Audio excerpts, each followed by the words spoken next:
High friends, welcome to all of you. पहा, आपलं आजचं जे आहे 7th लेक्चर आहे. मागच्या लेक्चरमध्ये आपण काय पाहिलं होतं? ट्रान्सफॉर्मरचं पूर्ण इंटरनल पार्ट्स पाहिला होता.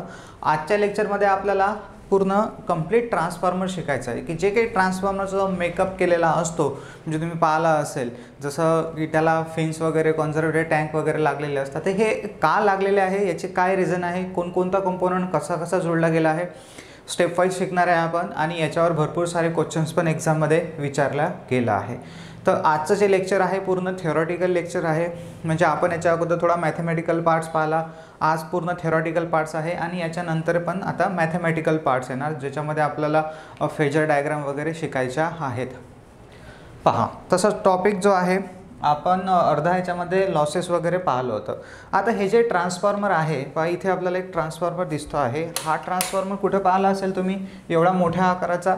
तर जे सबस्टेशन आहेत आपले 33 kV त्या ठिकाणी. आता 33 kVच्या पेक्षा पण मोठे मोठे सबस्टेशन आहे, 220 kVचे, 420 kVचे किंवा मग 785 kVचे किंवा 800 kV ह्याच्या जवळपास. तर एवढ्या मोठ्या kVचे जे सबस्टेशन आहे तिथे खूप मोठ्या मोठ्या आकाराचे ट्रान्सफॉर्मर वापरतात. जे एका ट्रक जर इन्स्टॉल करायची असले तर त्याचं जे हे आहे ट्रान्सफॉर्मर तो कंप्लीट तो एका ट्रकमध्ये पण येऊ शकत नाही मोठ्या, त्याला 2-2, 3-3 ट्रकमध्ये त्याचे वेगवेगळे पार्ट्स आणले जातात आणि असेंबल केले जातात. तर हे एवढा जो आकार आहे हा कशामुळे वाढला? रेटिंगमुळे. आता ट्रान्सफॉर्मरचं जर रेटिंग वाढत असेल तर ट्रान्सफॉर्मर जास्त गरम होणार, आपल्याला माहीत आहे. कारण की आपण आतापर्यंत शिकलो होतो ट्रान्सफॉर्मरचा इंटरनल कन्स्ट्रक्शन. जसं आपल्याला माहीत आहे, पहा हे आहे ट्रान्सफॉर्मर आपल्याकडे जे इंटरनल कन्स्ट्रक्शन आहे. तर याच्यामध्ये काय होईल की जेव्हा हे ट्रान्सफॉर्मर काय होते, आपलं प्रायमरीची पॉवर सेकंडरीला ट्रान्सफर करत असते तेव्हा कोर पण गरम होतो आणि वाइंडिंग पण गरम होतो. कारण कोरमध्ये होऊन राहिले कोर लॉसेस आणि वाइंडिंगमध्ये होऊन राहिले कॉपर लॉसेस. तर दोन्हीही उष्णता स्वरूपात होऊन राहिले आणि उष्णता वाढून ही जे वाइंडिंग आहे ही जळू शकते. पण आता सर्वच ट्रान्सफॉर्मर जळत नाही. जनरली 15 ते 20 kVच्या 15 ते 20 kV पर्यंतचे जे ट्रान्सफॉर्मर आहे ते आपण सहज नॅचरल हवेनं थंड ठेवू शकतो. म्हणजे असं डायरेक्टली आपण ओपन करून ठेवू शकतो. जसं तुम्ही पाहिलं असेल की आपले जे वेल्डिंग ट्रान्सफॉर्मर आहे वेल्डिंग वर्कशॉपवर, त्यांना कोणत्या त्याच्यामध्ये कधी तुम्ही ऑइल वगैरे पाहिलं नसेल की ऑइल भरून ठेवलं आणि त्याला कॉन्झर्वेटिव्ह टँक लावली आहे, ब्रिदर वगैरे लागलेला, एवढा पुरा तामझाम केलेला आहे आणि त्याला ऑपरेटर आहे, असं काही कधी पाहिलं का? नाही. जस्ट त्याला हे असतात फक्त होल्स ठेवलेले असतात की त्यातून नॅचरल हवा काय होईल, पास होईल. तर त्याची कॅपॅसिटी खूप कमी आहे, त्याच्यामुळे तो नॅचरल हवेनं थंडा राहू शकतो. पण 20 kVच्या वरचे जे ट्रान्सफॉर्मर आहे, म्हणजे मग आपल्याकडे 200 kVचे आहे, 500 kVचे आहे, 1 MVA, 2 MVA, 5 MVA, 50 म्हणजे असे 5 MVA पर्यंतसुद्धा त्याच्यावरती असतील ट्रान्सफॉर्मर. तर एवढ्या मोठ्या मोठ्या कॅपॅसिटीचे ट्रान्सफॉर्मर आहे ते आपण नॅचरली हवेनं थंड ठेवू शकत नाही. बस यांना थंड ठेवण्यासाठीच पुरा हा तामझाम जो आपल्याला करावा लागतो. एक गोष्ट फक्त की या ट्रान्सफॉर्मरला थंड ठेवणं हा आपला पर्पज होता, त्याच्यासाठी हे एवढे सगळे कंपोनंट्स लागले. पहा, आता हा एक ट्रान्सफॉर्मर आहे जो तुम्ही सबस्टेशनवर पाहिला असेल. बाकी हे सगळे नावं आपण पाहणारच डिटेलमध्ये काय आहे. तर हा एक डिस्ट्रीब्युशन ट्रान्सफॉर्मर आहे जो तुम्ही पाहिला असेल आपल्या गावामध्ये असतो, गल्ली वगैरेमध्ये लावलेला, ज्याच्यामध्ये 3 फेज येतात आणि इथून 4 वायर जातात. पण तुम्हाला वरतं दिसत असेल हे की इथे हा ऑपरेटर पण काम करत आहे, टेक्निशियन असेल, ऑपरेटर नाही टेक्निशियन. तर इथे R, Y, B हे 3 इनपुट आहेत. ओके. आणि इथून ज्या आहेत परत 4 वायर तुम्हाला दिसत असतील. छोटासा डायग्राम आहे, एक्झॅक्टली क्लिअर दिसत नसेलही. तर इथून ज्या आहेत 4 वायर वाहतात, R, Y, B आणि न्यूट्रल. तो आपल्या घरी जो सिंगल फेज सप्लाय येतो तो कसा येतो, या R, Y, B पैकी एक फेज आणि एक न्यूट्रल, म्हणजे हे 2 वायर आपल्या घरामध्ये येतात. जर कमर्शियल असेल तर मग हे 4ही वायर, 3 फेज आणि एक न्यूट्रल येतो. तर हा जो न्यूट्रल आहे हा आपल्याला माहीत आहे की हा या डिस्ट्रीब्युशन ट्रान्सफॉर्मरपासूनच निघतो, तिथपर्यंत न्यूट्रल येत नाही. तर या ट्रान्सफॉर्मरच्या आतमध्ये जी काही सेकंडरी वाइंडिंग आहे, कोणता ट्रान्सफॉर्मर हा 3 फेज ट्रान्सफॉर्मर आहे. तर 3 फेज ट्रान्सफॉर्मरमध्ये जी काही सेकंडरी वाइंडिंग आहे त्याचे स्टार कनेक्शन्स केले जातात. आता ते कसे करतात, काय करतात, आपण पुढच्या लेक्चरमध्ये शिकूच पूर्ण त्याचं डिटेलमध्ये. जस्ट सध्या आता आपल्याला एवढं डीपमध्ये जायचं नाही, आपल्याला आजचा पर्पज आहे कंप्लीट ट्रान्सफॉर्मर शिकणे. तर जे काही स्टार कनेक्शन्स करतात त्याचा एक स्टार पॉईंट असतो आणि त्या स्टार पॉईंटवरून न्यूट्रल इथून काढला जातो आणि मग इथून 3 फेज आणि सिंगल फेजचं डिस्ट्रीब्युशन केल्या जाते. हा ट्रान्सफॉर्मर आणि हा ट्रान्सफॉर्मर सेम आहे. ओके. तर मी जो तुम्हाला ट्रान्सफॉर्मर दाखवला होता हा जनरली आहे पॉवर ट्रान्सफॉर्मर, म्हणजे हा याची कॅपॅसिटी खूप मोठी आहे. याचं जे आहे कूलिंग थोडंसं याच्यामध्ये बुकोज रिले वगैरे लावलेला असतो. हा जो डिस्ट्रीब्युशन ट्रान्सफॉर्मर आहे याची कॅपॅसिटी कमी असते आणि इथे कधीच बुकोज रिले लावलेला नसतो. तर थोडाफार फरक आहे यांच्यामध्ये, नंतर तो पण सांगतो की काय डिफरन्स आहे दोघांमध्ये. तर पहा, हा एक आपला हा झाला डिस्ट्रीब्युशन ट्रान्सफॉर्मर, ओके, आणि हा झाला पॉवर ट्रान्सफॉर्मर, ओके, म्हणजे मोठ्या कॅपॅसिटीचा. तर हे हे जे आहे पूर्ण इन्स्टॉलेशन सुरू आहे 33 kVच्या सबस्टेशनचं. तर हे काय आहे, हा डब्बा काय आहे वगैरे वगैरे सगळं आपण पाहू डिटेलमध्ये. पहा, तर आता ट्रान्सफॉर्मरच्या मध्ये आपण पूर्ण शिकलो होतो की ट्रान्सफॉर्मर जे आहे त्याचं कन्स्ट्रक्शन आपण पाहिलं होतं की ट्रान्सफॉर्मरच्या आतमध्ये पॉवर कशी ट्रान्सफर होते. हा व्हिडिओ पण आपण एकदा पाहिलेला आहे. पहा, आपल्याला ट्रान्सफॉर्मरचं बाहेरून पाहायला आपल्याला असा दिसतो आहे. त्याच्यामध्ये इथं बुशिंग आहे, ही कन्झर्वेटर टँक आहे, हे कूलिंग पाईप किंवा कूलिंग फिन्स म्हणतात त्यांना. ही आता मेन असेंब्ली आहे आतमध्ये आपली, म्हणजे असा ओव्हरऑल आपल्याला ट्रान्सफॉर्मर दिसतो. तर हे जे काही सगळे आजूबाजूचे पार्ट्स लागलेले आहे हे का लागलेले आहे ते आपल्याला बेसिकली आज शिकायचं आहे. कारण की भरपूर सारे क्वेश्चन्स तुम्हाला विचारले गेले आहे. जसं तुम्हाला विचारलं गेलं आहे एक्झाममध्ये की कॉन्झर्वेटर टँकचं कार्य काय, ऑइलची विस्कॉसिटी कशी असली पाहिजे, ऑइलचा फ्लॅश पॉईंट किती असला पाहिजे, फ्लॅश पॉईंट कशाला म्हणतात. त्याच्यानंतर मग कॉन्झर्वेटर टँक झालं, टॅप चेंजर कशासाठी काम करतो, टॅप चेंजर कोणत्या साईडला लावलेला असतो, ब्रीदरमध्ये काय भरलेलं असते, त्याचा कलर कसा असतो, चांगला, मीडियम, खराब असताना. असे भरपूर सारे प्रश्न जे आहेत ते आपल्याला विचारले जातात. ऑइलचं कार्य काय आहे, मी किती सारे प्रश्न तुम्हाला 10 ते 15 प्रश्न तर इथंच सांगून दिले. तर जेवढं आपण थेरीवर फोकस करणार तेवढं आपल्याला याच्यामध्ये हे बेस्टली लक्षात राहील. ठीक आहे. पहा, तर हा जो ट्रान्सफॉर्मर आहे याच्यामध्ये आपलं हे सगळं झालं होतं की चुंबकीय क्षेत्र कापल्या जाते, प्रायमरीची पॉवर सेकंडरीला ट्रान्सफर होते. हे मी सध्या आता रिवाईज करणार नाही.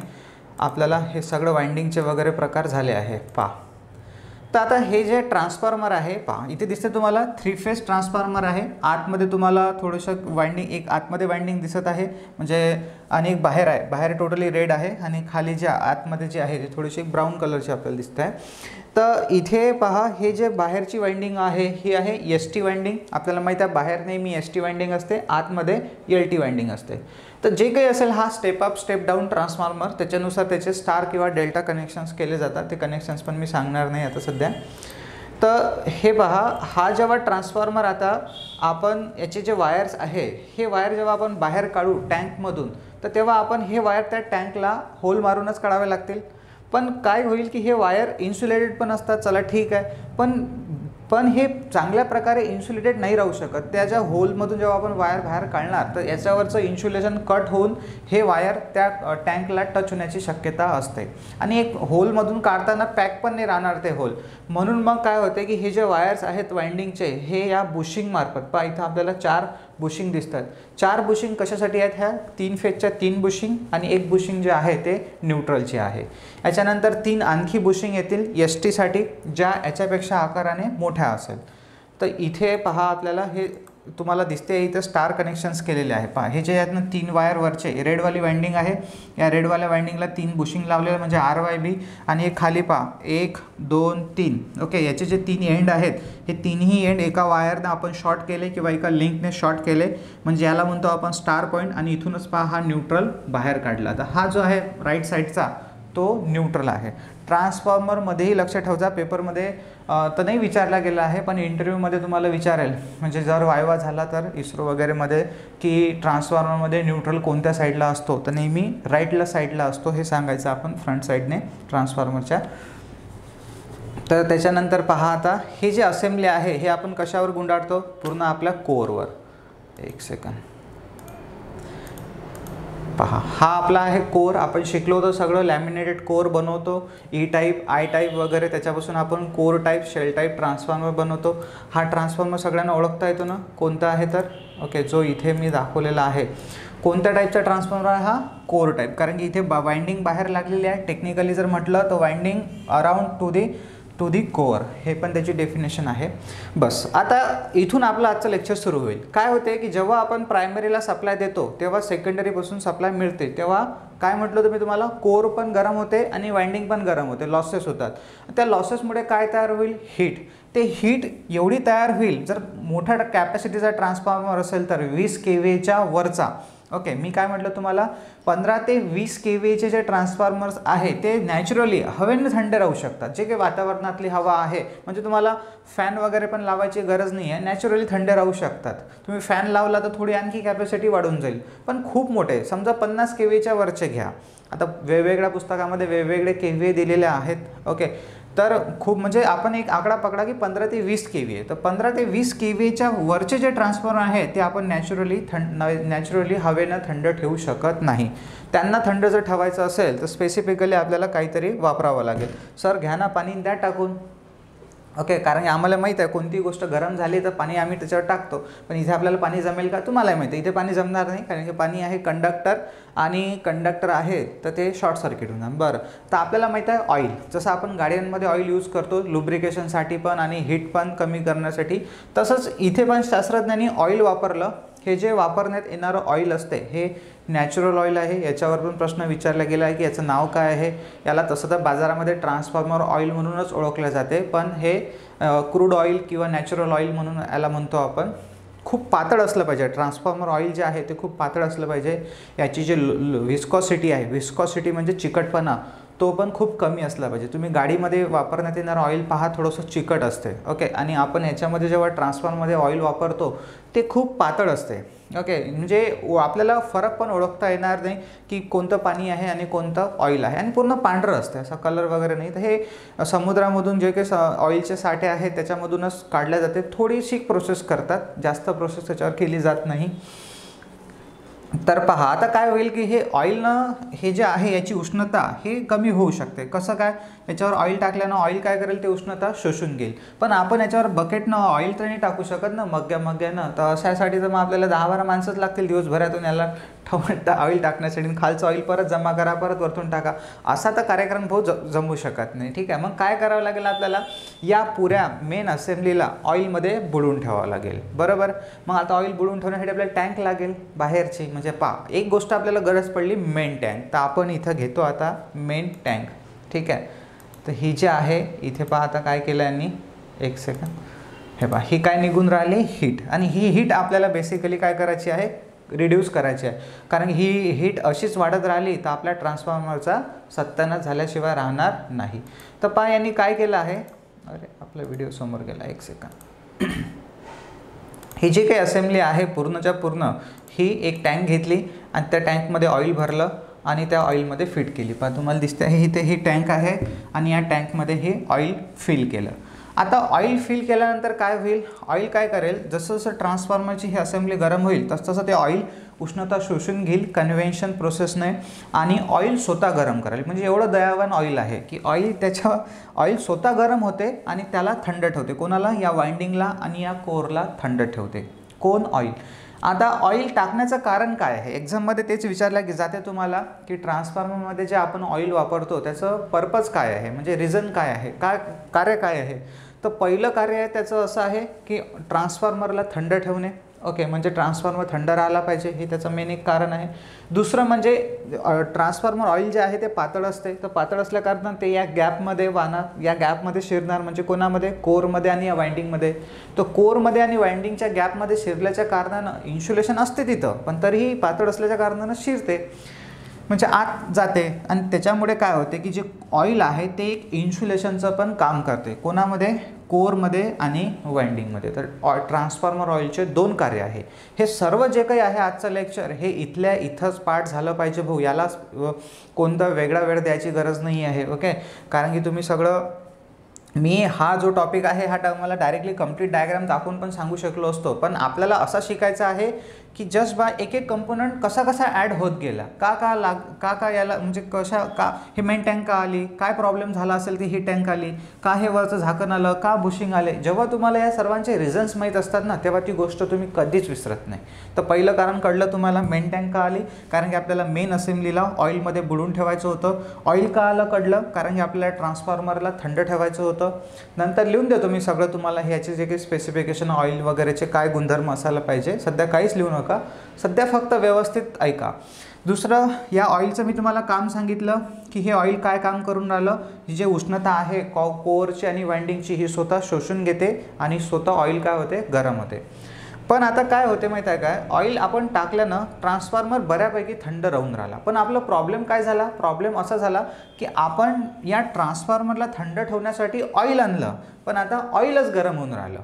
समजून आलं काय म्हणून राहिलं, तर ऑइलच गरम होऊन राहिले. अरे सर प्रॉब्लेम झाला. आता ऑइल जर गरम झालं तर प्रॉब्लेम असा होईल की ऑइलला एक लेवल आहे, एक काहीतरी टेम्परेचर सहन करण्याची क्षमता आहे. समजा आपण म्हणू की 75 डिग्री सेल्सिअस आहे, तसं ताप म्हणजे टेम्परेचर आहे नॉर्मली 45 ते 65 डिग्रीपर्यंत राहते ट्रान्सफॉर्मरचं. 45 वेगवेगळ्या पुस्तकात वेगवेगळं दिलेलं आहे, तर तसं तुम्हाला ते विचारलं जाणार पण नाही एक्झाममध्ये. पण आपण पकडू की 65 डिग्री ॲट मॅक्स. तसं तर ट्रान्सफॉर्मर ऑइलची तापमान सहन करण्याची क्षमता खूप जास्त आहे. ओके, पण काय होते की जर क्षमतेपेक्षा जास्त जर ऑइल गरम झालं तर हे ऑइलच जळून जाणार, म्हणजे ऑइलला पण आपल्याला थंड ठेवणं आलं.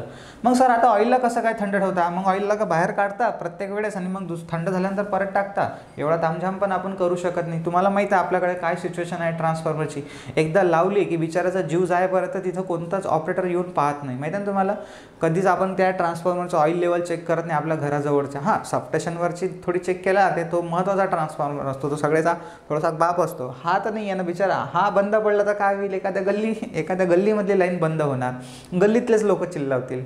पण जो मेन ट्रान्सफॉर्मर आहे तो जर बंद पडला तर मग पुरा एरियाच काय होईल, बंद पडेल. असो, तर हा जो ट्रान्सफॉर्मर लागतो आपल्याला गल्लीमध्ये त्याच्यावर तर कधी चेक केल्या जात नाही ऑइल वगैरे लेवल. तर तुम्हाला माहिती आहे काय सिच्युएशन आहे, अशा वेळेस कसं काय पॉसिबल, कसं काय आपण ऑइलला थंड ठेवू शकतो ऑटोमॅटिकली. तर परत शास्त्रज्ञांनी डोकं लावलं, शास्त्रज्ञांनी अभ्यास केला की त्यांना असं कळलं, त्यांना असं माहीत होतं की हे जेव्हा ऑइल गरम होते तेव्हा याची जी घनता आहे ती कमी होते, म्हणजे याचं एकंदरीत वजन कमी होते, त्याला म्हणतो आपण डेन्सिटी, ऑइल डेन्सिटी. तर ती डेन्सिटी कमी होते, डेन्सिटी कमी झाल्यानं ऑइल हलकं होते, आणि जसं ऑइल हलकं झालं तसं ते ऑटोमॅटिकली वर येते. म्हणजे असं ओके पाण्याच्या पाईपलाईनसारखं गरगर फिरत नाही, थोडं एकदम. तुम्ही पाहिलं असेल कधी भांड्यामध्ये पाणी गरम होत असताना छोटे जसं पाणी गरम होते ना, तेव्हा वरतं गरम व्हायचंच असते, पण तळाशी खूप गरम झालेलं असते, कारण की खाली हीट लागून राहिली ना डायरेक्टली, तर हीट लागल्यामुळे छोटे बबल्स तुम्ही वरतं येताना पाहिले असेल. सेम तसंच याच्यामध्ये पण होते, छोटे बबल्स वरतं येत राहतात. त्याच्यामुळे हे जे ऑइल आहे, जे काही गरम झालेलं ऑइल आहे ते या तळाशी वरच्या लेवलला येते, टँकच्या वरच्या लेवलला येते.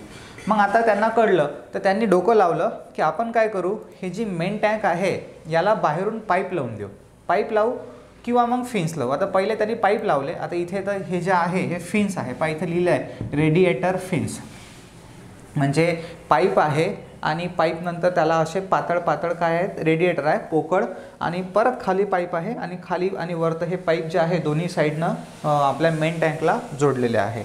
आता हे कार्य कसे काय करतात इथे पहा, तर यांचं काम कसं काय आहे. काय होते की जे काही ऑइल गरम झालं खाली तळाशी किंवा इथे, ते वरतं, सर ऑइल वरतं गरम नाही होत का, हां वरतंही गरम होते, पण खाली जे गरम झालेलं ऑइल आहे वरचं तर वरतंच राहणार ना ऑटोमॅटिकली. तर खालचं जे थंड होतं ऑइल, ज्याची डेन्सिटी जास्त होती, ते गरम होते आणि वरतं येते. जसं वरतं आलं तसं ते या पाईपमधून या रेडिएटरमध्ये येते. पहा, शास्त्रज्ञांनी सगळ्यात पहिले जेव्हा ट्रान्सफॉर्मर बनत होता, आता एक कोणतीही गोष्ट पहा तुम्ही एकदम तर एक्झॅक्टली बनत नाही, रिसर्च चालूच असतात. आपण आपल्या मोबाईलची कल्पना करा, पहिले टेलिफोन होते, मग मोठा कानाला लावायचा एवढा मोठा हँडसेट आला होता, चालला तो छोटा, मग ब्लॅक अँड व्हाईट, मग थोडासा का स्मार्ट, म्हणजे थोडेसे काय म्हणतो आपण त्याला, डिजिटल मोबाईल्स आले, ज्याच्यामध्ये थोडे गाणे वगैरे प्ले होत होते, मग FM वगैरे आलं कुठेतरी, मग स्मार्ट मोबाईल आले. तर असा प्रवास सुरू आहे. तर आता तर पुरा कम्प्युटरच मोबाईलमध्ये आला. तर हे काही जो काही बदल झाला हा एकदम एका वेळेस तर नाही झाला ना, थोडा हळू वेळ लागत गेला, संशोधन झालं, हळूहळू लागले. आता लोकांच्या रिक्वायरमेंट खूप मोठ्या वाढलेल्या आहे. असो, काही दिवसांना मला वाटतं मोबाईलमधून सॅटेलाईटच चालवतात का काय माहिती लोक. चला, तर आता तसंच ट्रान्सफॉर्मरचं आहे. मी तुम्हाला ह्या गोष्टी यासाठी सांगत आहे की तुम्हाला प्रत्येक वेळेस ट्रान्सफॉर्मरला फिन्स दिसणार नाही, म्हणजे असे पातळ पत्रे दिसणार नाही रेडिएटरसारखे, तुम्हाला कधी पाईप पण दिसतील.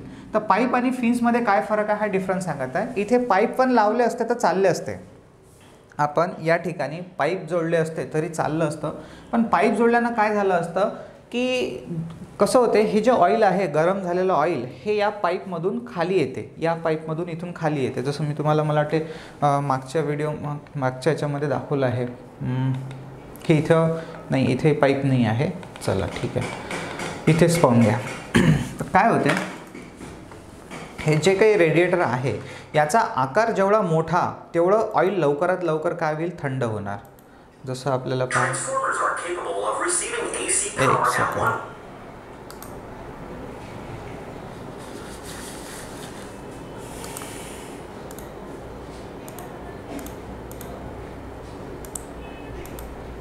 पहा काय होते, हे जे ऑइल आहे हे हॉट ऑइल झालं आणि अप आलं वरतं आलं तर ते ऑइल या पाईपमधून, इथे जर पाईप असते मी म्हटलं तर पाईपमधून ते ऑइल या आतमध्ये शिरलं. जसं वरतून आता हे मी काय म्हटलं तुम्हाला, जसं आपल्या घरी नळाचा पाईप असतो तसं नाही होत बरं. ऑइल एकदम भगा भगा चाललं फिरत गोल गोल गोल गोल गोल एवढं नाही, खूप खूप हळू बदल असतो. आपण त्याला डोळ्यानं पाहिलं तर आपल्याला कळणार पण नाही की ऑइल कधी गरम होऊन राहिलं, कधी थंड होऊन राहिलं, कधी ते फिरून राहिलं, पण ते फिरत असते ऑइल.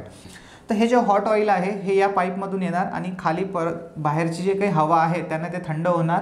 बाहेरच्या हवेनं थंड झाल्यामुळे परत ते काय होईल, जड होणार, भारी होणार आणि भारी झालेलं ऑइल परत ट्रान्सफॉर्मरच्या तळाशी येणार. परत ते गरम होईल तर वरतं येणार, परत वरतं आलं तर या पाईपमध्ये येईल, परत पाईपमधून खाली येणार, थंड होणार, परत तळाशी येऊन वरतं जाणार. म्हणजे अशी जे प्रोसेस आहे त्याची दोन्ही साईडनं ते सुरू राहणार. आता इथे मी काय म्हटलं तुम्हाला, सध्या पाईप आहे तर पाईप जर असेल तर पाईपचा आकार कमी असेल, त्याच्यामुळे ते ट्रान्सफॉर्मरचं जे ऑइल आहे ते खूप कमी गरम म्हणजे खूप थंड होईल, म्हणजे खूप कमी थंड होईल, लवकर थंड होणार नाही. जर आपण याला असं रेडिएटरमध्ये केलं, स्प्रेड केलं, म्हणजे जो पाईपच्या जागेवर जर आपण असे रेडिएटर लावले, म्हणजे मग विचार करा तुम्ही, पाईप आहे एवढा फक्त, आपण लावला रेडिएटर एवढा, तर काय होईल, आणि खूप पातळ आहे तर ऑइल पूर्ण असं या रेडिएटरमधून खाली पडेल. आणि पहा असे किती सारे रेडिएटर लावलेले आहेत. तर या रेडिएटरचे जे आहे याला म्हणतो आपण फिन्स. हे जे काही पंख याच्यातून याचा आकार वाढल्याच्या कारणाने त्याला खूप मोठी हवा लागून राहिली. खूप मोठी हवा लागल्याच्या कारणानं सहज ट्रान्सफॉर्मरचं जे ऑइल आहे लवकर थंड होऊन राहिलं. आता ऑइल जेव्हा थंड होते तेव्हा ती त्याच्यातली उष्णता हवेमध्ये सोडून देते. जसं पहा तुम्हाला ते दिसतंय, जी काही उष्णता आहे, हीट आहे, ते हीट आउट होऊन राहिली या रेडिएटरमुळे. नंतर मग अजून पण ट्रान्सफॉर्मर थंड ठेवण्याच्या पद्धती आहे, कारण की याच्यापेक्षा जे काही मोठे ट्रान्सफॉर्मर आहे जनरली 500 kVच्या वरतं, 500 kVपर्यंत ही जी पिक्चर आहे व्यवस्थित आहे 500 kVपर्यंत. पण 500 kVच्या वर जे ट्रान्सफॉर्मर आहे त्यांना एवढ्यांना भागत नाही. फक्त रेडिएटर लावले, ऑइल वापरलं, ते म्हणतात और लगाव मुझे, काहीतरी अजून इक्विपमेंट लावा, मला अजून थंड करा, कारण की त्याची कॅपॅसिटी ते खूप, जेवढी कॅपॅसिटी जास्त तेवढा तो गरम होईल. ठीक आहे, मग आता गरम जर झालं तर काय उपाय, तर मग शास्त्रज्ञांनी परत त्याला फॅन लावले की बा फॅनना आपण काय करू, बाहेरची हवा काही याला लवकर थंड ठेवणार नाही तर आपण याला फॅन लावू एक्झॉस्ट, की त्याच्यामुळे काय होईल की याच्यातली जी हीट आहे ती लवकरात लवकर बाहेर येईल, तर हे लवकर थंड होतील. ते पिक्चर करून पाहिली त्यांनी. मग त्या पिक्चरने थोड्या कॅपॅसिटीपर्यंत ट्रान्सफॉर्मर जे आहे ते थंड राहिले. पण परत मग मोठ्या जे काही होते 420 kVचे ट्रान्सफॉर्मर किंवा मग 800 kVचे ट्रान्सफॉर्मरच्या ठिकाणी लाईनवरचे, म्हणजे MVAमध्ये म्हणू आपण, म्हणजे समजा तर KVAच्या लाईनवरचे, 800 kVच्या लाईनवरचे किंवा मग 420 kVच्या लाईनवरचे जे ट्रान्सफॉर्मर होते जवळपास 50 MVAपर्यंतचे, तर मग ते तर भाऊ आता फॅन वगैरेंना पण थंड राहू शकत नाही. मग त्यांच्यासाठी त्यांनी कूलर वापरले. म्हणजे आपण हा जो पाईप आहे हा आपण कूलरमधूनच फिरवणार, की कूलरमधून जर गेलं तर लगेच ऑइल काय होईल आपलं, थंड होणार. तर असे ऑइल कूलिंग म्हणजे कूलिंगच्या मेथड्स आहेत, त्या मी पुढे सांगेल, तुम्हाला एक्सप्लेन करेल. पण तुम्हाला कळलं आता, मेन असेंब्ली तर आपली आहेच पॉवर ट्रान्सफर करण्यासाठी. मेन असेंब्लीला थंड ठेवण्यासाठी काय आलं, ऑइलला जमा करण्यासाठी आली मेन टँक, बरोबर. पण जे ऑइल गरम होत होतं त्याला थंड ठेवण्यासाठी, ऑइलला थंड ठेवण्यासाठी काय आले आपले, हे रेडिएटर फिन्स किंवा मग कूलिंग पाईप. यांना काय म्हणतो आपण, रेडिएटर फिन्स किंवा कूलिंग पाईप. सध्या काहीच लिहू नका, ओके. नंतर मी तुम्हाला लिहून देतो हे सगळं व्यवस्थित एका डायग्राममध्ये. तर कळलं तुम्हाला हे काय आलं. तर आता पहा, प्रॉब्लेम असा होते की ही जे मेन टँक आहे या मेन टँकमधलं ऑइल कधीच आपल्याला कमी झालेलं चालणार नाही. कारण की काय होईल, ऑइल लेवल जर कमी झाली, या मेन टँकमधली जर ऑइल लेवल कमी झाली तर कसं असतं माहिती आहे का, लेवल जर कमी झाले तर तिथे गॅसेस तयार होतात. कारण की जेव्हा हे ट्रान्सफॉर्मरचं ऑइल गरम होते, थंड होते, गरम होते, थंड होते, त्याला म्हणतो आपण व्हेपोरायझेशन प्रोसेस. त्याच्यामध्ये ट्रान्सफॉर्मरमध्ये गॅसेस तयार होतात, ओके. म्हणजे अशुद्ध हवा, आणि ते गॅसेस जसं कुकरमध्ये आपण पाहतो सेम तसंच इथे, तर ते पाण्याची असते व्हेपर, इथे ऑइलची आहे. तर हे जे काही व्हेपर तयार होतात, जर आपण याला जागा ठेवली, या मेन टँकमधलं जर ऑइल कमी झालं तर त्या कमी जागेमध्ये ते गॅसेस तयार होतील आणि एक वेळ असेल की ते गॅसेस वाढत राहतील आणि हा मेन टँक पण ब्लास्ट होण्याची शक्यता असते. मग तुम्ही म्हणसान सर की आपण ते गॅप ठेवणारच नाही ना सर, आपण हे जे ऑइल आहे हे पुरं पॅक करून ठेवू. अबे पण प्रॉब्लेम असा आहे की हे ऑइल काय होते, जेव्हा गरम होते तेव्हा ते प्रसरण पावते, एक्सपांड होते, आणि जेव्हा ते थंड होते तेव्हा ते आकुंचन पावते. आता हे उन्हाळ्याच्या वेळेस खूप मोठा फरक आपल्याला जाणवतो आणि हिवाळ्याच्या वेळेस पण, तेव्हा जेव्हा थंडी वाढते तेव्हा आणखी त्याची लेवल कमी होते. तर असं जे ऑइल आहे हे आकुंचन प्रसरण पावत राहते, म्हणजे थोडी लेवल वाढते थोडी कमी होते. म्हणजे आपण या ट्रान्सफॉर्मरच्या टँकमध्ये मोठं कंप्लीट ऑइल काय करू शकत नाही, पूर्णपणे भरू पण शकत नाही. म्हणजे तोही प्रॉब्लेम आहे. पूर्णपणे ऑइल नाही भरलं तर गॅसेस तयार होऊन मेन टँक फुटते, बरोबर. खाली ठेवावं लागते, म्हणजे खाली ठेवलं तर मेन टँक जे आहे ते, त्या मेन टँक जर आपण खाली ठेवली तर ते गॅसेस तयार होऊन मेन टँक फुटू शकते. पण प्रॉब्लेम असा आहे की त्याला खाली ठेवावं लागते, कारण खाली जर नाही ठेवलं तर ऑइलला जागा नाही राहणार. खाली वरतं व्हायला एकदम नाही पाहिजे आपल्याला, थोडीशी पाहिजे. म्हणजे असं नाही की त्याला खूप मोठ्या उसळ्या मारेल ऑइल आणि मग खाली येईल, एवढंही नाही. खूप थोडंसं 10-15 mm पर्यंत फरक तुम्हाला जाणवेल. 10-15 mm पण खूप झाला, हार्डली 3-4 सेंटीमीटर पण पकडलं तर चालते. तर एवढा जो आहे, एवढीशी गॅप त्याला लागेल आपल्याला. पण आता ते गॅप पण नाही ठेवू शकत ना आपण, म्हणजे प्रॉब्लेम.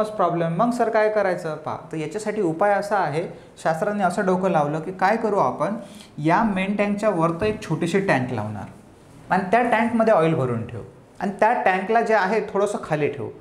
का बरं त्या ऑइलला थोडंसं खाली ठेवू, कारण तिथे जर तिला खाली ठेवलं तर काही प्रॉब्लेम नाही राहणार, कारण त्याच्यात तर काही वाइंडिंग आहे नाही, म्हणजे वाइंडिंग जळण्याचा प्रॉब्लेम नाही राहणार. दुसरं महत्त्वाची गोष्ट की याच्यातलं ऑइल कधीच कमी नाही होणार. वरच्या टँक जसं खालची टँक आहे, मेन टँक ज्याला म्हणतो आपण, त्याच्यातलं ऑइल जर थेंबरही कमी झालं, सर हे ऑइल कमी होते का? हो, कारण की व्हेपोरायझेशनमुळे सतत व्हेपोरायझेशन सुरू असते, तर ऑइलची लेवल काय होते, हळूहळू कमी होते. तुम्ही पाहा ना, तुम्ही तुमच्या गाडीमध्ये जेव्हा ऑइल टाकता तेव्हा एक 900 ml जर ऑइल टाकलं तर जेव्हा ऑइल चेंज करायला जातं तेव्हा 100 ml 150 ml एवढंच ऑइल बाहेर निघते, कारण की व्हेपोरायझेशनमुळे ते ऑइलची लेवल काय होते, कमी होत राहते सतत कार्य करत असल्या कारणानं. तर सेम तसंच आहे. तर या मेन टँकमधलं जर ऑइल कमी झालं तर लगेच वरच्या टँकमधून काय होईल, ऑइल खाली येणार. तर ही जे आपण लावलेली टँक आहे ही आहे आपली कन्झर्वेटर टँक. स्पेलिंग वगैरे सगळं व्यवस्थित नंतर लिहून देतो, फक्त शब्दाकडे लक्ष द्या. कोणती टँक? कन्झर्वेटर. कन्झर्व म्हणजे साठवून ठेवणे, वेटर कन्झर्वेटर टँक. टँक म्हणजे ती माहितीच आहे तुम्हाला, टाकी आपण ज्याला म्हणतो. तर ही छोटीशी टाकी लावली आपण, जी एका पाईपनं या मेन टँकसोबत जोडलेली असते. आणि ही जी काही कन्झर्वेटर टँक आहे याच्यामध्ये पण आपण ऑइल भरून ठेवतो. पण एक गोष्ट लक्षात ठेवा, जेव्हा कन्झर्वेटर टँक आपण भरतो तेव्हा ते फक्त 3/4 भागच भरलेली असते. एक्झाममध्ये विचारल्या जाऊ शकते किती भरलेली असते, 3/4, किंवा याला ऑरमध्ये पर्सेंटेजमध्ये जर सांगायचं असेल तर 75%. 3/4 म्हणजे एकूण 4 भाग. एकूण किती भाग? एकूण 4 भाग. आणि त्याच्यापैकी 3 भाग जे आहे, म्हणजे 3 पार्ट ती भरली असते. 3 भाग जे आहे ती भरली असते. इंग्लिशमध्ये तुम्ही कन्वर्ट करू शकता नंतर, 3 पार्ट्स इज फिल. तर 3 भाग भरलेली असते, 3 भाग जे आहे भरलेली असते. तर हे एक भाग खाली ठेवण्याचं कारण काय आहे कळलं का तुम्हाला? कन्झर्वेटर टँकमध्ये एक भाग म्हणजे 75%च का भरली, 25% का खाली ठेवली? तर त्याचं कारण असं आहे की ऑइल जेव्हा गरम होईल आणि प्रसरण पावेल तेव्हा ते इथे याला, कारण पाईपनं शेवटी जोडलं जाईल ना, तर प्रेशर वाढून थोडंसं ऑइल काय होईल, वरतं चढेल. आणि परत जेव्हा ऑइल कमी होणार म्हणजे त्याची जे आकुंचन पावणार थंड झाल्यावर तेव्हा ते खाली उतरेल. म्हणजे त्यासाठी काय ठेवली आपण, जागा ठेवली. मग तुमच्या डोक्यात प्रश्न तयार होईल असा की सर तुम्ही म्हटलं ठीक आहे, मग आता सर इथं गॅसेस नाही तयार होईल काय? तर हो, 100% इथं गॅसेस तयार होतील, कारण की ऑइलचं. आणखी एक प्रश्न तुमच्या डोक्यामध्ये तयार होईल की सर ऑइल जे गरम होते ते गरम झालेलं ऑइल जसं तुम्ही म्हटलं की या रेडिएटरमधून पास होते आणि थंड होते आणि खाली येते, तर ते ऑइल गरम झाल्यानंतर इकडे नाही येत काय वरतं? नाही, वरतं येत नाही बहुते ऑइल. असं काही नाही आहे की वरचं ऑइल गरम होत नाही म्हणून, गरम होते पण ते खालूनच इथं असं सर्क्युलेट होत राहते. ठीक आहे, फक्त वरतं म्हणजे गरम होते, गरम झालेलं ऑइल वरता येते म्हणजे हेही ऑइल गरम होते, पण ते असं काही सर्क्युलेट होत नाही की वरच्या टँकमध्ये आलं मग थंड होऊन खाली गेलं. अशी पिक्चर इथं होत नाही. हे मॅक्झिमम मुलांना वाटते की बा कन्झर्वेटर टँकचं हेच काम असेल की वरतं ऑइल जात असेल आणि मग ते थंड होऊन खाली येत असेल. याला काही 2-2 पाईप लावलेले नसतात, याला फक्त एकच पाईप असतो, त्या पाईपमधून फक्त ऑइल खाली येत राहते. ओके, ते गरम कारण खालच्या टाकीमधलं ऑइल जर गरम झालं तर हळूहळू हे या पाईपमधून आणि या कन्झर्वेटर टँकमधलं पण ऑइल गरम होते. पण असं नाही की मग वरच्या टँकमध्ये जाणार आणि मग खालच्या टँकमध्ये येणार. हा तामझाम होत नाही, डोक्यामध्ये फिट करून ठेवचा. बरं, मग आता प्रॉब्लेम काय होता आपला? इथे गॅसेस तयार होतील. Okay, vaporization gases. आणि ते गॅसेस जर आपण बाहेर नाही काढले तर काय प्रॉब्लेम होईल? तुम्हाला माहीत आहे फटाका फुटते, तसाच फटाका इथं पण फुटणार. ओके, तर पहा हे जे आहे गॅसेस इथं तयार जर झाले तर हे इथं प्रेशर क्रिएट करतील. कुठे? कॉन्झर्वेटर टँकमध्ये. आणि प्रेशर क्रिएट करतील. एक वेळ अशी येईल की कॉन्झर्वेटर टँकची क्षमता हा कॉन्झर्वेटर टँक म्हणेल की भाऊ आता बस झालं, आता क्षमतेपेक्षा जास्त होऊन राहिलं, मी आता ब्लास्ट होतो. ओके, तर ही टँक ब्लास्ट होण्याची शक्यता असते. मग काय करणार? मग प्रॉब्लेम असा होता की बरं ठीक आहे, तर याच्यामध्ये हे जे गॅसेस आहे हे बाहेर काढणं गरजेचे होते. मग शास्त्राने डोकं लावलं काय की हे जे काही कॉन्झर्वेटर टँक होती हिला एक असा पाईप लावला, आणि त्या पाईपमधून, पाईप कुठं असतं? मोकळ्या जागेत असतो बरं, हवा जी काही मोकळी स्पेस आहे, फ्री स्पेस आहे, त्याच्यामध्ये हा पाईप असतो. तर हा पाईप लावला आणि किंवा याला होल ठेवलं. असं पाईप लावण्याचं कारण काय? कारण की होल का नाही ठेवू शकत आपण डायरेक्ट? होल जर ठेवलं तर ऑइल वरतं चढेल, तर ते ऑइल खाली एकदमही असं नाही, जेवढं काही वरतं चढते त्याच्यापेक्षा वरतं पाईपच असतो. पण होल ठेवलं तर त्याच्यामध्ये कचरा वगैरे जाणार, डायरेक्टली पाणी वगैरे पडणार, म्हणून आपण त्याला पाईप लावतो. तर या पाईपमधून जे आहे ते गॅसेस बाहेर पडून जातील. म्हणजे हे जे गॅसेस आहे, अशुद्ध हवा ही या पाईपमधून बाहेर येऊन जाणार. पण काय होईल की जेव्हा ही अशुद्ध हवा बाहेर येते तेव्हा हे जे काही गॅसेस आहे हे जेव्हा आउट होतात, म्हणजे इथून गॅसेस जे आहे ते आउट होतात, बाहेर पडतात, तेव्हा इथे हवेची काय होते? मोकळी म्हणजे हवेची व्हॅक्यूम क्रिएट होते. ॲक्च्युली हवेचा दाब तयार होतो, जो बाहेरच्या हवेला आत ओढतो. हवेचा दाब तयार होतो, तो दाब बाहेरच्या हवेला आत ओढतो. तुम्ही पाहिलं असेल कधी रबरी फुगा, आपण तो तुम्ही पाहिलं असेल आईस्क्रीम वगैरेवाले गावात येतात विकणारे. आता तुम्हाला माहीत नाही तुमच्याकडे येत होते की नाही, तर आम्ही लहान असताना आमच्याकडे येत होते. तर त्याच्याकडे हॉर्न राहायचा, तो दाबला की तो परत फुगून जायचा, परत त्याला दाबला तर ऑटोमॅटिकली फुगून जायचा, म्हणजे त्याच्यामध्ये आतमध्ये हवा येत होती. तर सेम तसंच आहे.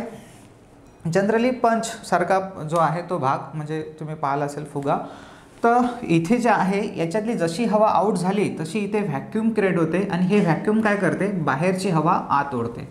आता बाहेरची हवा जर आत ओढली तर बाहेरच्या हवेमध्ये आहे काय? बाष्पाचं प्रमाण, म्हणजे पाणी मिक्स आहे बाहेरच्या हवेमध्ये, आणि ते बाष्प जर या ऑइलच्या कॉन्टॅक्टमध्ये आलं तर या ऑइलची डायइलेक्ट्रिक स्ट्रेंथ कमी करून टाकेल. काय सर? Dielectric strength. हो, डायइलेक्ट्रिक स्ट्रेंथ काय असते? मी भाऊ तुम्हाला इलेक्ट्रिकल मटेरियलच्या वेळेस सांगितलं होतं की डायइलेक्ट्रिक स्ट्रेंथ म्हणजे काय आहे. ओके, आणि मला वाटते कॅपॅसिटर चॅप्टरमध्ये पण मी तुम्हाला तिथे सांगितलं आहे. कॅपॅसिटरमध्ये डायइलेक्ट्रिक स्ट्रेंथ म्हणजे काय की ऑइलची मॅक्झिमम टेम्परेचरवर, म्हणजे मॅक्झिमम व्होल्टेजवर कार्य करण्याची क्षमता. ओके, म्हणजे it is resist to breakdown. ठीक आहे, याला म्हणतो आपण dielectric strength. It is a maximum capacity of oil or materials to resist breakdown. English Marathi दोन्ही याच्यामध्ये मी तुम्हाला लिहून दिले आहेत. डेफिनेशन नेहमी लिहून देत असतो, कारण की आपल्याला इंग्लिशमध्ये पण MCQ सॉल्व करता आले पाहिजे. तर ब्रेकडाऊन कॅपॅसिटी म्हणजे काय की याची जे कारण की इथे काहीतरी हा ट्रान्सफॉर्मर व्होल्टेज सहन करूनच राहिला ना, काहीतरी व्होल्टेजवर कार्य करूनच राहिला ना, 33 kV असेल, 220 kV असेल, तर ते व्होल्टेजवर कार्य करण्याचे की त्या व्होल्टेजवर तो इन्सुलेशन म्हणून कार्य करून आला, ते इन्सुलेशनवर कार्य करण्याची क्षमता त्याची खतम होऊन जाणार आणि ट्रान्सफॉर्मरच पेट घेऊन घेणार, म्हणजे ट्रान्सफॉर्मरच जळून जाणार, म्हणजे ट्रान्सफॉर्मरचं ऑइलच जळून जाणार. आता ऑइल जळलं तर ट्रान्सफॉर्मरचं सत्यानाश झाला, वाजले 12 ट्रान्सफॉर्मरचे.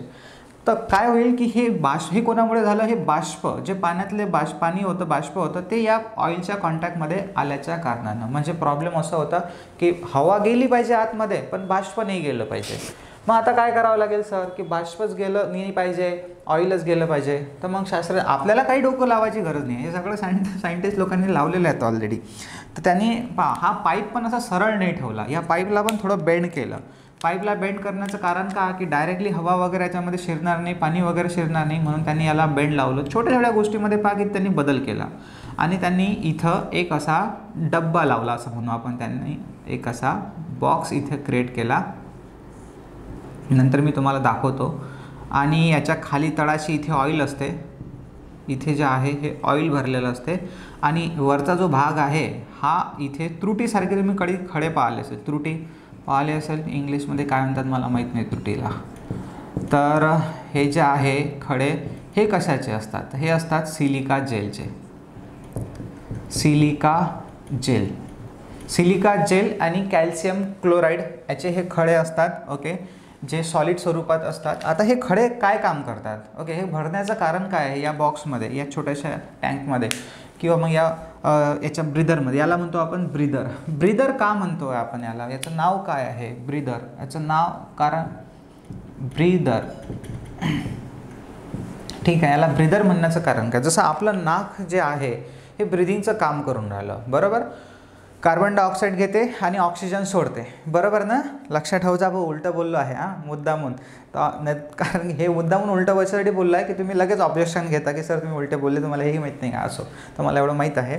ऑक्सिजन घेतो आपण, कार्बन डायऑक्साईड सोडतो. तर हा जो जसा आपला नाक आहे हे जसं आपलं काय काम करून आलं, ब्रिदिंगचं काम करून आलं, सेम तसंच हे ट्रान्सफॉर्मरचं नाक आहे, म्हणून याला आपण ब्रीदर म्हणतो. कसं काय सर हे ट्रान्सफॉर्मरचं नाक आहे, पहा ना.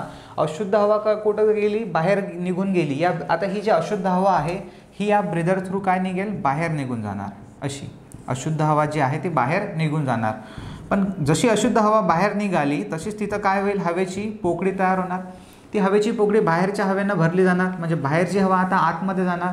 तर बाहेरच्या हवेमध्ये जे काही बाष्प आहे ते बाष्प शोषून घेण्याचं काम कोण करेल, शोषून घेण्याचं काम कोण करेल किंवा काढून घेण्याचं काम कोण करेल, हे सिलिका जेल करेल. त्याच्यामुळे काय होईल, शुद्ध हवाच आतमध्ये जाणार. हे जे आहे अशुद्ध हवा बाहेर येऊन जाणार. इथं लिहितो आहे, हे तसं लिहायची ॲक्च्युली गरज नाही आहे. अशुद्ध हवा जी आहे ती बाहेर येऊन जाणार, शुद्ध हवा आत येईल, आत, आणि इथे लिहितो आहे बाहेर. ठीक आहे, याचा तुम्ही लागला तर स्क्रीनशॉट काढून घ्यायचा, नंतर तुम्हाला काही ॲड करायच्या वेळेस करता येईल. तर पहा, अशुद्ध हवा आपण बाहेर काढली आणि शुद्ध हवा आतमध्ये आली. तर जशी आली तर ती आता बाष्प विहिरीत आहे, म्हणजे त्याच्यामध्ये पाण्याचं प्रमाण नाही आहे. तर आता काही ऑइल आपल्या चांगल्या कंडिशनला राहणार, त्याची डायइलेक्ट्रिक स्ट्रेंथ वगैरे कमी होणार नाही. दुसरं काय होते की जेव्हा बाहेरची हवा जाते तेव्हा आता बाहेरची हवा तर काही एकदम क्लीन नसते ना, त्याच्यामध्ये धुळीचे कण असतात, छोटे छोटे बारीक वगैरे, कचरा वगैरे असतो, कधी पत्ते वगैरे. आता पत्ते वगैरे तर पास नाही होणार झाडांचे, पण जो काही बारीक धूळसारखा भाग असतो हवेमध्ये मिक्स केलेला, तो पण या ऑइलच्या कॉन्टॅक्टमध्ये आला तर हे ऑइल खराब होऊ शकते. मग काय सर त्यासाठी प्रॉब्लेम, त्यासाठी काय रिझन आहे. तर त्यांनी काय केलं, या ब्रीदरच्या खाली ऑइल बसवलेलं आहे. या ऑइलच्या कॉन्टॅक्टमधून जेव्हा ऑइलच्या वरून त्या जाते ॲक्च्युली हवा, तर हे ऑइल जे आहे हे त्याच्यात ऑइलच्या वरून जेव्हा पास होत राहते हवा, त्याला होल्स असतात तिथे ठेवलेले, नंतर दाखवतो मी तुम्हाला. तर तुम्ही कधी पाहिलं असेल तर ती हवा जेव्हा जाते त्या ऑइलच्या सरफेसवरून त्या हवेमधले जे काही धुळीचे कण आहेत ते त्या ऑइलमध्ये चिपकून जातात, म्हणून आतमध्ये अजून ॲक्युरेट प्युअर हवा, प्युअर एअर काय होते, पास होते. तर कळलं तुम्हाला ही कॉन्झर्वेटिव्ह टँक का लावली आहे. आता कॉन्झर्वेटिव्ह टँकचं काम काय आहे, प्रश्न विचारला गेला आहे एक्झाममध्ये की कॉन्झर्वेटिव्ह टँकचं कार्य काय आहे.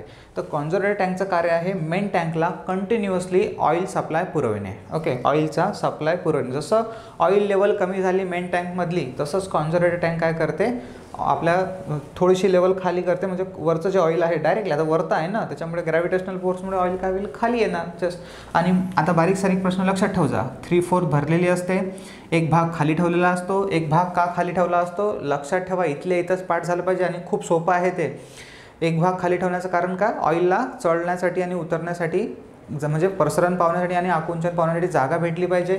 दुसरी गोष्ट की जे काही तिथे तयार होणारे गॅसेस आहेत ते पण प्रॉब्लेमॅटिक आहेत, ते काढण्यासाठी आपण काय लावलं, एक ब्रीदर लावलं. ब्रीदरमध्ये सिलिका जेल का भरला आपण, कारण की जेव्हा आतमध्ये बाहेरची हवा आत जाणार तेव्हा त्या बाहेरच्या हवेमधलं बाष्प जे आहे ते शोषून घेण्यासाठी आपण तिथे silica gel and calcium chloride लावलं, नंतर लिहून देतो. पण हे जेव्हा सिलिका जेल चांगल्या कंडिशनमध्ये असते, असं हे सिलिका जेल हे परमनंटली लाईफ लाँग नाही आहे. जसं हे मटेरियल आहे ना, तर कालांतराने खराब होऊनच जाते. हे जेव्हा चांगलं असते तेव्हा ते ब्ल्यू कलरचं असते, निळ्या कलरचं. थोडंसं मीडियम होते खराब तर ते गुलाबी कलरचं होते, पिंक कलरचं. आणि जेव्हा ते पूर्णपणे खराब होऊन जाते, पूर्णपणे म्हणजे त्याची आता बाष्प शोषून घेण्याची कॅपॅसिटी पूर्णपणे खराब होऊन, म्हणजे नाहीशी होऊन जाते, पूर्ण त्याचा जीव चालला जातो, तेव्हा त्याचा कलर जो आहे तो पांढरा होतो.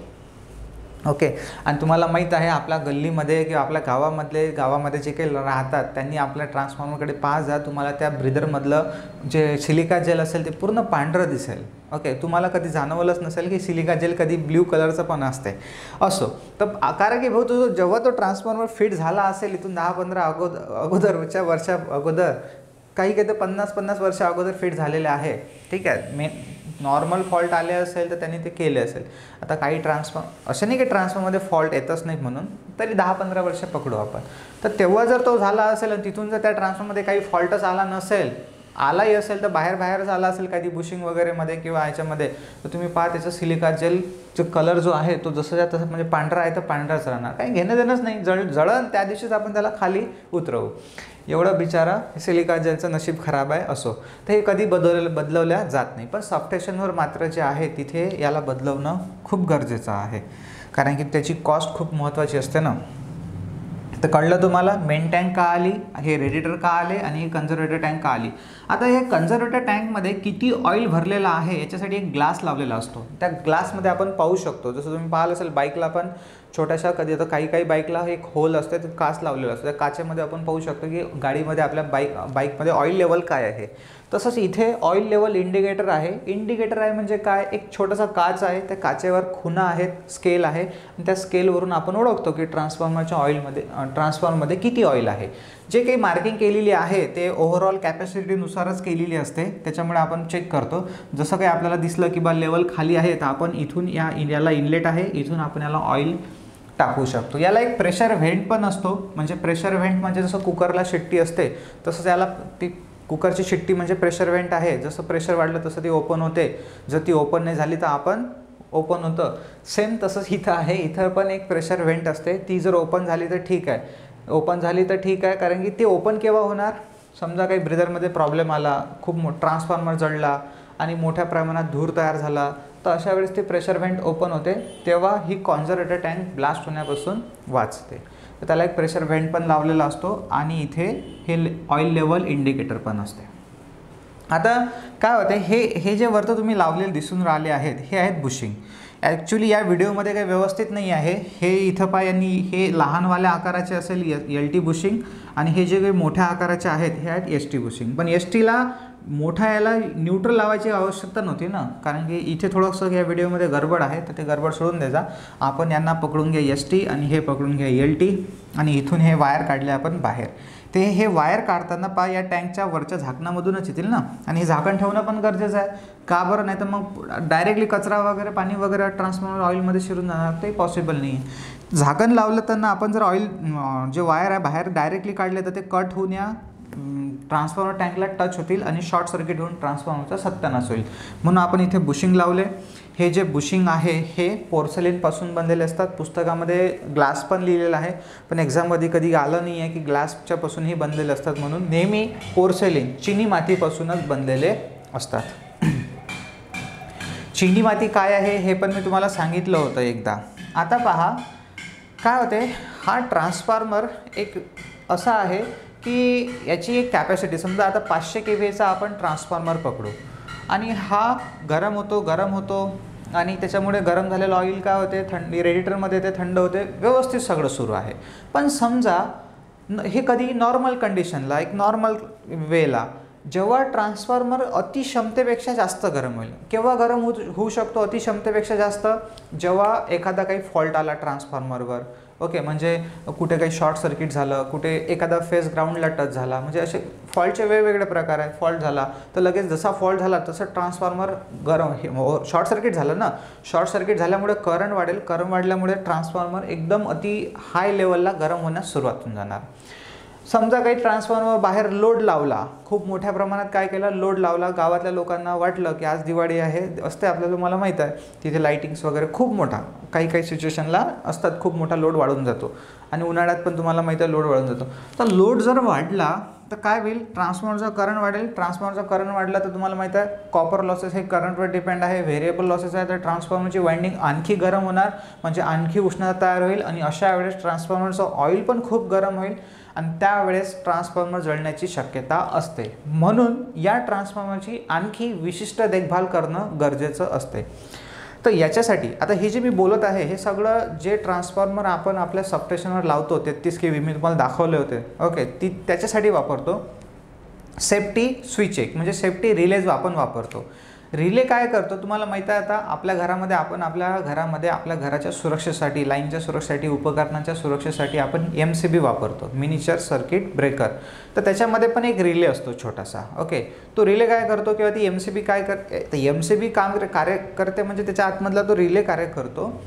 जसं काही आपल्या घरामध्ये एखादा फॉल्ट झाला किंवा ओव्हरलोड झालं तर ती MCB ट्रिप होऊन जाते ऑटोमॅटिकली आणि आपल्या घरामधली लाईन बंद होऊन जाते. आपल्या सगळ्यांना माहीत आहे हे.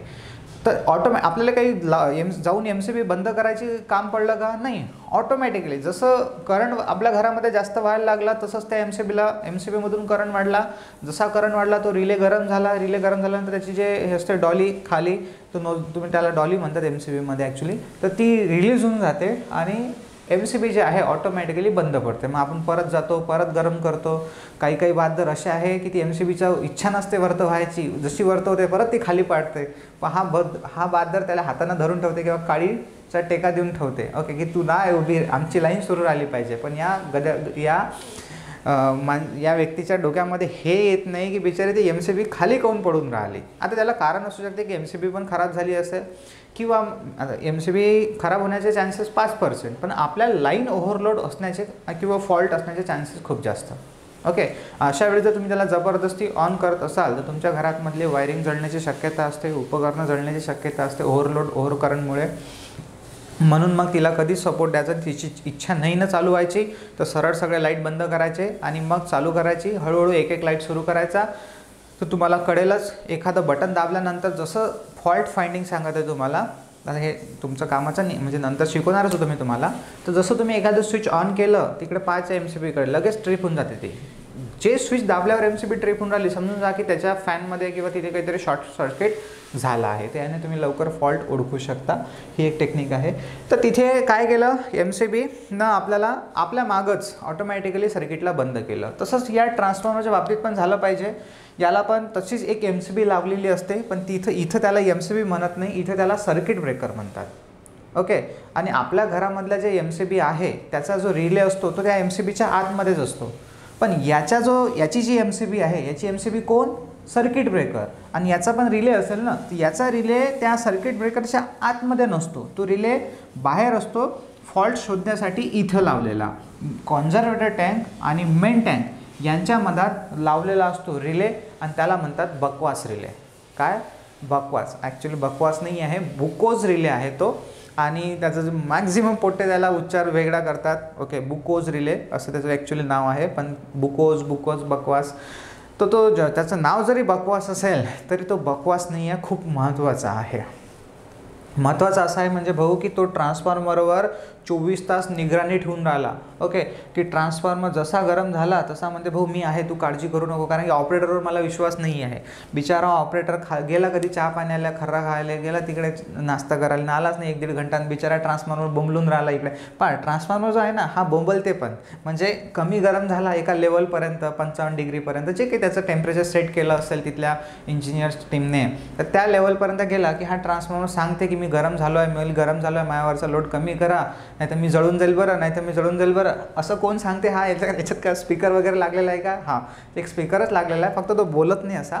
तिथे बजर वाजतो. ओके, जसं आपल्या घरामध्ये आपण बेल लावतो तसंच तिथे पण एक बजर असतो मोठा, ज्याला आपण सायरन वगैरे असते ना, तर तो वाजत राहतो. तो वाजला की आपल्याला कळते की ट्रान्सफॉर्मरचं ऑइल जे आहे ते म्हणजे ट्रान्सफॉर्मर जो आहे ओव्हरलोड झाला आहे. आणि शॉर्ट सर्किटमध्ये तर नाही शॉर्ट सर्किटमध्ये तर डायरेक्ट ट्रान्सफॉर्मर बंदच पडून जाणार, पण जेव्हा ओव्हरलोड होतो तेव्हा तो बजर वाजतो. कारण त्या बजरवरून असं कळतं आपल्याला की हा ट्रान्सफॉर्मर आता क्षमतेपेक्षा जास्त गरम होऊन राहिला, याला एक तर याच्यावरचं जे लोड आहे थोडंसं कमी करा. तुम्ही पाहिलं असेल कधी ऑपरेटर मग आपल्या याच्यातलं एखादं जे फीडर असते ते बंद करतात, तर कोणत्या एरियामधली लाईन सुरू असते तर कोणत्या एरियामधली लाईन बंद होऊन जाते. तेच कारण आहे, त्या एखादं फीडर बंद करून टाकतात, लोड कमी होऊन जाते, ट्रान्सफॉर्मर थंड होते. मग परत थोडा त्यानंतर मग ते लोड पण आजूबाजूचं लोड पण कमी होते, त्यानंतर ते फीडर चालू करून दिला जाते. आता हा बजर वाजला कसं काय, आणि हा बजर कुठं लावलेला असतो? आता तुम्हाला माहीत आहे ट्रान्सफॉर्मर जे आहे ते बाहेरच्या आउटडोअर एरियामध्ये लावलेला असतो. कॉर्डमध्ये जो काय आपला एरिया असतो सबस्टेशनचा तिथे बाहेर लावलेला असतो उन्हामध्ये, आणि त्याची तिथे एक कंट्रोल रूम असते, बरोबर. तिथे त्याचे सगळे काही पॅनल्स वगैरे लागले असतात, तर त्या पॅनलवरच हा बजर लागलेला असतो आणि हा वाजत राहतो जर ट्रान्सफॉर्मर जास्त गरम झाला. तर हा वाजला कसा काय बजर? तर तो बजर वाजण्यासाठी पण कारणीभूत आहे हा रिले, जो काही इथे आपण लावलेला आहे बुकोज रिले. हा बुकोज रिलेच पहिले बजर वाजवतो. ओके, कसा वाजवतो ते नंतर सांगतो तुम्हाला. हे सगळं कामाचं आहे बरं. तर तो बुकोज रिले तो बजरचं सर्किट ऑन करते. जसं आपल्या घरामध्ये आपण बटन दाबल्यावर कसं आपल्या घरची बेल वाजते, सेम तसंच इथे बुकोज रिलेमध्ये एक बटन आहे समजा. ते बटन आता हा रिलेच ऑटोमॅटिक ऑन करतो. कसा करतो पुढे सांगतोच मी तुम्हाला. बस बटन ऑन होऊन जाते यामधली आणि बजर वाजणं सुरू होऊन जाते, म्हणजे आवाज येणं सुरू होऊन जातो, जे काही आवाज येत असेल ते. आणि तो ऑपरेटरला ऐकला की ऑपरेटरला कळते की बा आता ट्रान्सफॉर्मर गरम झाला. पण काय म्हटलं, दुर्दैवानं ऑपरेटर नाही आहे बिचारा, तिथे गेला फिरायला, आला अर्जंट एखादा कॉल भेटायला बोलावलं असो, आणि हा ट्रान्सफॉर्मर चिल्लावून राहिला, अबे मला बंद करा किंवा माझ्यावरचा लोड कमी करा. हा काही बंद होण्याचं नाव घेऊन नाही राहिला. काय होईल भाऊ, ट्रान्सफॉर्मर जर असंच चालू राहिलं तर ट्रान्सफॉर्मरचा सत्यानाश होऊन जाईल. तर काय केलं बनवणाऱ्यानं, फ्युचरचा विचार केला की समजा हा बजर ऐकणारा नसेल कोणी आणि याला जर लोड कमी नाही केला किंवा शॉर्ट सर्किट झालं अचानक एकदम, तर ट्रान्सफॉर्मर स्वतःच ऑटोमॅटिकली स्वतःलाच बंद करून घेतलं पाहिजे. मग कसं काय, जसं आपल्या घरची मी सांगितलं तुम्हाला, जसं आपल्या घरची MCB बंद पडते ऑटोमॅटिकली, तसंच याची जी MCB आहे म्हणजे याचं जे सर्किट ब्रेकर आहे, जे याचा सप्लाय बंद करते, ब्रेक करते, पण त्या सर्किट ब्रेकरला चालू करावं लागेल ना सर्किट बंद होण्यासाठी. तर त्याला ऑन करण्यासाठी, त्याला ट्रिगर करण्यासाठी पण हा बुकोज रिले असतो. बुकोज रिलेमध्ये परत एक स्विच असतो, असे 2 स्विच असतात. पहिला स्विच बजर वाजवते, नाही ऐकला तर दुसरा स्विच ऑन होते थोड्या वेळानं, आणि दुसरा स्विच ऑन झाला की मग सर्किट ब्रेकर जे आहे ते डायरेक्टली ट्रिप होऊन जाते, सुरू होऊन, आणि ट्रान्सफॉर्मरचा सप्लाय बंद. मग तर सगळ्या गावालाच माहीत होऊन जाईल की ट्रान्सफॉर्मर बंद पडला म्हणून असो. मग ऑपरेटर कुठेही असो तर त्याला पण बंद पडेल की त्याला पण माहीत होऊन जाईल की हा ट्रान्सफॉर्मर भाऊ आता बंद पडलेला आहे. मग येऊन त्याला तुम्हाला मॅन्युअली चालू करावं. आता तर ऑटोमॅटिकली पण आलेलं आहे. एवढं ॲडव्हान्स झाली आहे टेक्नॉलॉजी की खूप सारं. कसं असतं माहिती आहे का, याच्यावर जे लाईन असते ना, याच्यावर काहीतरी फॉल्ट होतात. कधी कधी पक्षी येतो, एखादा पंखामुळे 2 लाईनमध्ये टच होतो आणि मग तो मायनर फॉल्ट असतो. ओके, त्याच्यामुळे तो काही सेकंदपर्यंत शॉर्ट सर्किट करून जातो. अशा वेळेस काय होते की मग हा बुकोज रिलेनं जर सर्किट ब्रेकर ट्रिप केला तर ट्रान्सफॉर्मर बंद होऊन जाईल. मग आपल्याला शोधावं लागेल फॉल्ट. तुम्ही पहा कधी लागाल ना, हा ट्रान्सफॉर्मर फॉल्ट झाला आणि हा ट्रान्सफॉर्मरचा ऑटोमॅटिकली बंद पडला, तेव्हा लाईन पहिले एकदा चार्ज करून पाहिल्या जाते. ओके, की होऊ शकते पण मायनर फॉल्टमुळे कुठेतरी पक्षी बसले असल्या कारणानं, कुठे हवेमुळे एखाद्या वेळेस वायर टच झाले असेल तर तिथे असं काही दुरुस्त करण्याचा भाग नाही आहे ना तो. तर तेव्हा पहिले लाईन चार्ज करून पाहिल्या जाते आणि टेस्ट केला जाते की बा चालू आहे का व्यवस्थित 5-10 मिनटं. जर 5-10 मिनटं किंवा थोड्या वेळानंतर जर लाईन ट्रिप नाही झाली परत, असं समजून जा की लाईनमध्ये मायनर फॉल्ट होता, कुठेतरी पक्षी बसला होता किंवा कुठेतरी हवा टच झाली होती. पण समजा ट्रान्सफॉर्मर म्हणजे लाईन परत सुरू केली आणि परत ट्रान्सफॉर्मर बसला, तर म्हणजे सर्किट ब्रेकर ओपन झालं, तर समजून जा की लाईनमध्ये मेजर फॉल्ट आहे. कुठेतरी इन्सुलेशन ब्रेकडाऊन झाला असेल, पोल पडला असेल, अजून काहीतरी प्रॉब्लेम असेल, ओव्हरलोड झाला असेल, असे मेजर फॉल्ट असू शकतात. ठीक आहे, किंवा मग एखादं वायर वगैरे चिपकून त्याच्यावरच पडलेलं असेल लाईनवर, तर मग आपल्याला शोधायला जावं लागेल. तर याच्यासाठी काय केलं आहे, तशा केसमध्ये तर आपल्याला तिथे इन्स्पेक्शन करावंच लागेल. पण मायनर फॉल्टच्या वेळेस आता असे रिले आहेत की जे ऑटोमॅटिक रिले आहेत, म्हणजे थोड्या वेळपर्यंत ते ट्रान्सफॉर्मरला बंद करतात आणि स्वतःच परत चालू करतात ट्रान्सफॉर्मरला. आपल्याला माहीत पण नाही राहत. ओके, ऑपरेटरला परत चालू करतात ट्रान्सफॉर्मरला स्वतःच, आणि त्याचा टाईम पिरियड असतो सेट केलेला, त्या टाईम पिरियडपर्यंत ते सुरू ठेवतात. म्हणजे स्वतःच ट्रान्सफॉर्मर स्वतःला सुरू ठेवतो. व्यवस्थित लाईनमध्ये व्यवस्थित नॉर्मल करंट वाहत असेल तर काही प्रॉब्लेमच नाही, पण नॉर्मल करंट अजूनही वाहत नसेल तर परत तो ट्रिप होऊन जातो. तर असे पण रिले आले आहेत. तर जो महत्त्वाचा याच्यातला कंपोनंट आहे ट्रान्सफॉर्मर लावलेला, तो आहे बुकोज रिले. तो इथे लावलेला असतो. आता कसा असतो मी तुम्हाला दाखवतोच. आणि हा रिले काय काम करतो, सगळ्यात महत्त्वाचं की ट्रान्सफॉर्मरचं संरक्षण करतो ट्रान्सफॉर्मरला जळण्यापासून. ओके, कारण की भाऊ ट्रान्सफॉर्मर खूप महाग आहेत, करोडोमध्ये आहे. याचा रिलेच तर 3-3 करोडचे येतात. जे मोठे मोठे आहेत ना 220 kVचे ट्रान्सफॉर्मर, त्याचा रिले मी पाहिला होता एकदा, 3 करोड रुपयाचा रिलेच आहे म्हणे. म्हटलं गेला. मग ट्रान्सफॉर्मर किती रुपयाचा असेल, आणि तो पण फॉरेनमधून आला होता रिले फक्त. तर याच्यामध्ये एवढे काही पार्ट्स नाही आहे. आपण आता पुढच्या याच्यामध्ये दाखवतो तुम्हाला बाकीचे पार्ट्स ट्रान्सफॉर्मरला. बाकी तुम्ही याचा स्क्रीनशॉट काढला असेल तर पहा. तर आता अजून पण बाकीचे पार्ट्स लागलेले असतात ट्रान्सफॉर्मरला, त्याचं पण रिझन पाहू आपण काय कशासाठी लागलेले असतात. तर आता पहा, नेक्स्ट पार्ट जो आहे ट्रान्सफॉर्मरचा तो आहे टॅप चेंजर. आता टॅप चेंजर तुम्ही पाहिला का कधी? ठीक आहे, पहा हा जो डब्बा दिसतोय तुम्हाला, हा आहे टॅप चेंजर. आता टॅप चेंजर, टॅप आणि चेंजर, चेंज म्हणजे बदलणे आणि टॅप म्हणजे टॅप बदलणं. तर टॅप आहे काय आणि हा टॅप चेंजर काय काम करतो, त्याचं रिझन काय आहे टॅप चेंजर लावण्याचं आपल्याला ट्रान्सफॉर्मरला? काय असतं माहिती आहे का, हा ट्रान्सफॉर्मर थोडा कमी जास्त पॉवर हँडल करू शकतो. म्हणजे जसं काय असते की आपल्याकडे समजा 50 kVचा ट्रान्सफॉर्मर आहे किंवा 50 सोडून द्या 500 kVचा ट्रान्सफॉर्मर आहे. तर आपण 500 kVचा ट्रान्सफॉर्मर 500 kV त्याच्यावर लोड लावत नाही. 500 kVपेक्षा काय असेल, कमीच असेल. समजा 500 kVचा हा ट्रान्सफॉर्मर आहे, तर आपण याच्यावर 400 kVचा लोड लावला, तर आपल्याकडे अजूनही 100 kVचा आहे ना बॅकअप. आपण अजूनही पॉवर फॅक्टर जर 1 असला आपल्याकडे, तर आपण अजूनही त्याच्यावर थोडासा लोड आणखी वाढवू शकतो. बरोबर. आता हा ट्रान्सफॉर्मर 400 kVवर सुरू आहे आणि त्या गावामध्ये जे काही असेल त्या गावामधल्या लोकांनी लोड वाढवला, असते काही कारण. ठीक आहे, तर लोड वाढवला. आता कंपनीज वगैरे असतात, हे सगळं रोज सुरू राहते. लोड वाढते, कमी होते. तर लोड वाढला समजा ट्रान्सफॉर्मरचा, तर लोड जसा वाढला तसा करंट वाढतो आणि करंट वाढल्यामुळे काय होतं की लाईनमध्ये ड्रॉप होण्यास सुरुवात होऊन जाते. लाईनमध्ये होते या ट्रान्सफॉर्मरच्या वाइंडिंगमध्ये व्होल्टेज ड्रॉप होतो, ड्रॉप होण्यास सुरू होऊन जाते आणि मग जे लोकांना मिळणारं व्होल्टेज राहते रिसिव्हिंग साईडला, एंड साईडला, ते कमी होऊन जाते. जसं नॉर्मल कंडिशनला 230 मिळत आहे, तर मग त्यांना लगेच ते व्होल्टेज 210 मिळायला सुरुवात होते किंवा 215, कधी कधी ते 180 मिळते. आपल्या घरचे इव्हन ट्यूबलाईट पण सुरू होत नाही. तुम्ही पाहिले असेल आजकालचे इलेक्ट्रॉनिक्स ट्यूबलाईट तर सुरू होतात, पण आम्ही जेव्हा पाहत होतो तेव्हा ट्यूबलाईट फडफडच करत होता. मग तेव्हा कळत होतं की लोड व्होल्टेज काय आहे, कमी आहे, टी व्ही वगैरे लागत नव्हते. आजकाल हे सगळ्या एरियामध्ये प्रॉब्लेम येत नाहीत, पण पूर्वी असायचे, कारण की पूर्वी एकाच ट्रान्सफॉर्मर खूप मोठा लोड टाकला जात होता. आता स्पेशल खूप मोठे ट्रान्सफॉर्मर लावलेले आहे, एक्सपान्शन सुरूच आहे लाईनचं, तर एवढा प्रॉब्लेम जाणवत नाही. पण काय होते की जर समजा आता व्होल्टेज कमी झालं तर मग प्रॉब्लेम आहे अशा वेळेस रिसिव्हिंग एंडला. तर कारण की व्होल्टेज कमी झालं तर करंट पण वाढला आहे तुमचा, कारण व्होल्टेज जर वाढलं असेल तर करंट पण थोडा कमी होऊ शकते. मग याच्यासाठी काय करता, आपल्याला व्होल्टेज वाढवणं गरजेचं असते. आता मग व्होल्टेज वाढवण्यासाठी ट्रान्सफॉर्मर बदलवता, हा ट्रान्सफॉर्मर काढून कंपनीला पाठवता, आणा रे बा नवीन ट्रान्सफॉर्मर. तुम्ही आणला ट्रान्सफॉर्मर, नवीन आणून फिट करून द्याला जास्त व्होल्टेजवाला, आणि मग कळलं की लोकांनी तुमचं लोडच बंद करून टाकलं. जे काही लोड वाढलं होतं ते बंदच करून टाकलं. मग काय परत तुम्ही म्हणसान कंपनीला की आता लोकांची गरज संपली, हा ट्रान्सफॉर्मर घेऊन जा, आम्हाला वापस करून द्या. असा तर कार्यक्रम आपण करू शकत नाही. म्हणजे आपल्याजवळ काहीतरी ॲडजस्टमेंट असली पाहिजे, थोडंसं व्होल्टेज वाढवण्याची, थोडंसं व्होल्टेज कमी करण्याची. तर हे जे काही आहे व्होल्टेज वाढवण्यासाठी, व्होल्टेज कमी करण्यासाठी इथे लावलेला असतो टॅप चेंजर, त्यालाच म्हणतात टॅप चेंजर. आता व्होल्टेज वाढते कशाने आणि कमी कशाने होते आपल्याला माहीत आहे. जे काही व्होल्टेज वाढते कमी होते मी आजच्या लेक्चरमध्ये पूर्ण मी पहिले सांगितलं, आजचं जे लेक्चर आहे पूर्ण थेरॉटिकल लेक्चर्स आहे. तर मी तुम्हाला सांगितलं होतं की जे काही व्होल्टेज वाढते कमी होते, स्टेप अप होते, स्टेप डाऊन होते, हे डिपेंड आहे टर्न्सवर. जेवढे टर्न्स जास्त तेवढे व्होल्टेज जास्त, टर्न्स कमी तर व्होल्टेज कमी.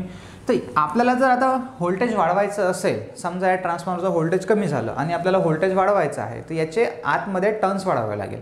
सर मग ट्रान्सफॉर्मरला खोलून टर्न्स मारता का? अबे नाही, ऑलरेडी टर्न्स जास्त गुंडाळलेले असतात, आवश्यकतेपेक्षा जास्त टर्न्स ऑलरेडी गुंडाळलेले असतात. फक्त तुम्हाला काय करायचे असतात की ते टर्न्सचे जे वायर असतात त्याला म्हणतात टॅप, ते टॅप बदलवायची गरज असते. ओके, तर त्याला म्हणतो आपण टॅप चेंजर. याच्या ठिकाणी हा जे काही टॅप म्हणजे जे काही वायर आहे चेंज करण्याचं काम हा तो टॅप चेंजर करत असतो. कसा करतो ते पण सांगतो आहे डिटेलमध्ये. तर पण हा इथे तुम्हाला दिसतो आहे टॅप चेंजर असतो.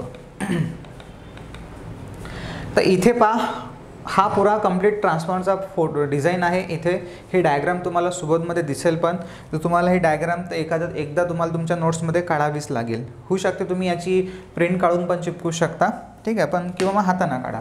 असं नाही निघाला तरी चालते, काही एवढा प्रॉब्लेम नाही आहे, पण काढा. कारण की तुम्ही जेव्हा रिवाईज कराल याला तेव्हा प्रत्येक वेळेस तर एवढं मोठं भारोर थेरी वाचणार नाहीत, कारण तुम्हाला माहीत आहे माझी शिकवण्याची पद्धत कशी आहे. तर मी जास्तीत जास्त थेरी तर लिहून देतोच आहे, पण माझा मोटो नेहमी असा असते की आपल्याला कमी म्हणजे डायग्रामवरूनच सगळं कळलं पाहिजे. आता मी हे डायग्राम आहे याच्यामध्ये पूर्ण डेकोरेशन करून ठेवतं.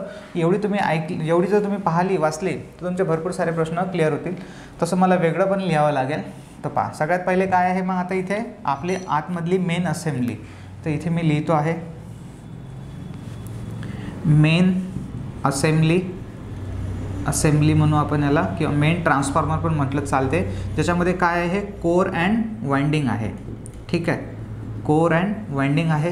ही मेन असेंब्ली काय होऊन राहिली होती, गरम होत होती. त्यासाठी त्याला थंड ठेवण्यासाठी काय आणलं आपण याच्यामध्ये, ऑइल.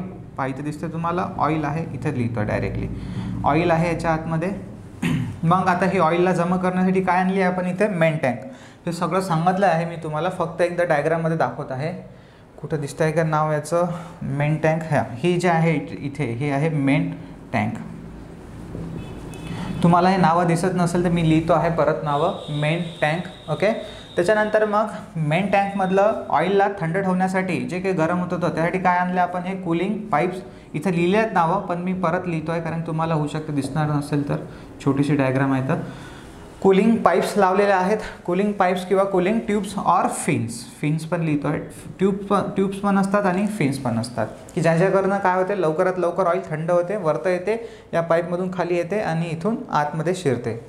नंतर मग याला बुशिंग लावलेले असतात. पहा इथं लिहिलं आहे LT बुशिंग, आणि वरतं काही जे काही असेल, आता हे जनरली बुशिंग वरतच असतात, LT ST. त्याच्यानंतर मग वरतं आहे आपली कोणती टँक, कन्झर्वेटर टँक. ही जी आहे ही आहे आपली कन्झर्वेटर. कन्झर्व म्हणजे साठवून ठेवणे आणि टाकी म्हणजे टँक. तर कन्झर्व करून ठेवला येणे ऑइलला, कन्झर्वेटर टँक. आणि ही किती भरलेली असते हे पण मी तुम्हाला सांगितलं. ही असते 3/4. ओके, 3/4 फिल्ड असते.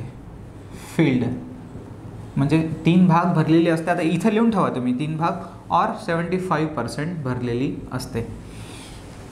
आणि नंतर इथं काय लावलेलं आहे आपण, हा जो पार्ट दिसत आहे आपल्याला, हा आहे ब्रीदर. नंतर पुढे ब्रीदर पण दाखवतो मी तुम्हाला.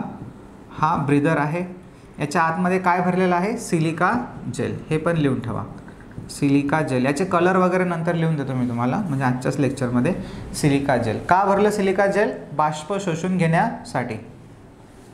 तर ते लिहून घ्या ह्याच्यामधलं. सिलिका जेल जे आहे काय करते, बाष्प शोषून घेते. ठीक आहे. बाहेरची एअर पण इथं लिहून ठेवा, बाहेरची हवा जी आहे ती पण आतमध्ये शिरते. नंतर मग आता काय आहे, इथं लावलेला आहे हा बुकोज रिले. पहा हे झाली कन्झर्वेटर टँक आणि हे झाली आपली मेन टँक. कन्झर्वेटर टँक आणि मेन टँकच्या मधात लावलेला असतो बुकोज रिले. छोटासा असा बॉक्स लावलेला आहे. ओके, तर हा आहे आपला बुकोज रिले. Buchholz relay. इथे inlet pipe, outlet wall, inlet valve, outlet wall असतात असे, म्हणजे ड्रेन कॉक म्हणतात त्याला. इनलेट वॉल आणि आउटलेट वॉल किंवा ड्रेन कॉक. म्हणजे आपल्याला ट्रान्सफॉर्मरचं जर ऑइल बदलवायचं असेल तर आपण हा कॉक खोलून पूर्ण ऑइल बाहेर काढू शकतो आणि इथून ऑइल आतमध्ये टाकू शकतो. तर हे एक कंपोनंट होते ट्रान्सफॉर्मरचे. आता एक मेन कंपोनंट आणखी बाकी आहे ट्रान्सफॉर्मरचा, तो म्हणजे आहे हा पाईप. तुम्हाला दिसतोय का, हा L आकाराचा पाईप. आणि हा L आकाराचा पाईप मेन टँकला लावलेला आहे. आणि या L आकाराच्या पाईपला याला म्हणतो आपण एक्सप्लोजन व्हेंट. ठीक आहे, एक्सप्लोजन व्हेंट किंवा वॉल व्हेंट म्हणा किंवा वॉल म्हणा, याला वॉलच म्हणू आपण, एक्सप्लोजन वॉल. एक्सप्लोजिव्ह पाहिलं असेल तुम्ही. एक्सप्लोजन म्हणजे काय म्हणतो आपण त्याला, जसं बॉम्ब वगैरे असतात, बारूद वगैरे आहे, त्याला म्हणतो ना आपण एक्सप्लोजन. तर ते काय होतात, ब्लास्ट. एक्सप्लोजन म्हणजे ब्लास्ट होणे किंवा आग लागणे. तर तसंच त्या इथं पण त्याचा शब्द आहे एक्सप्लोजन वॉल.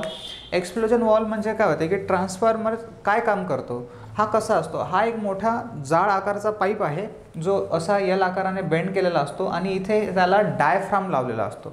डायफ्राम म्हणजे रबरी पडदा.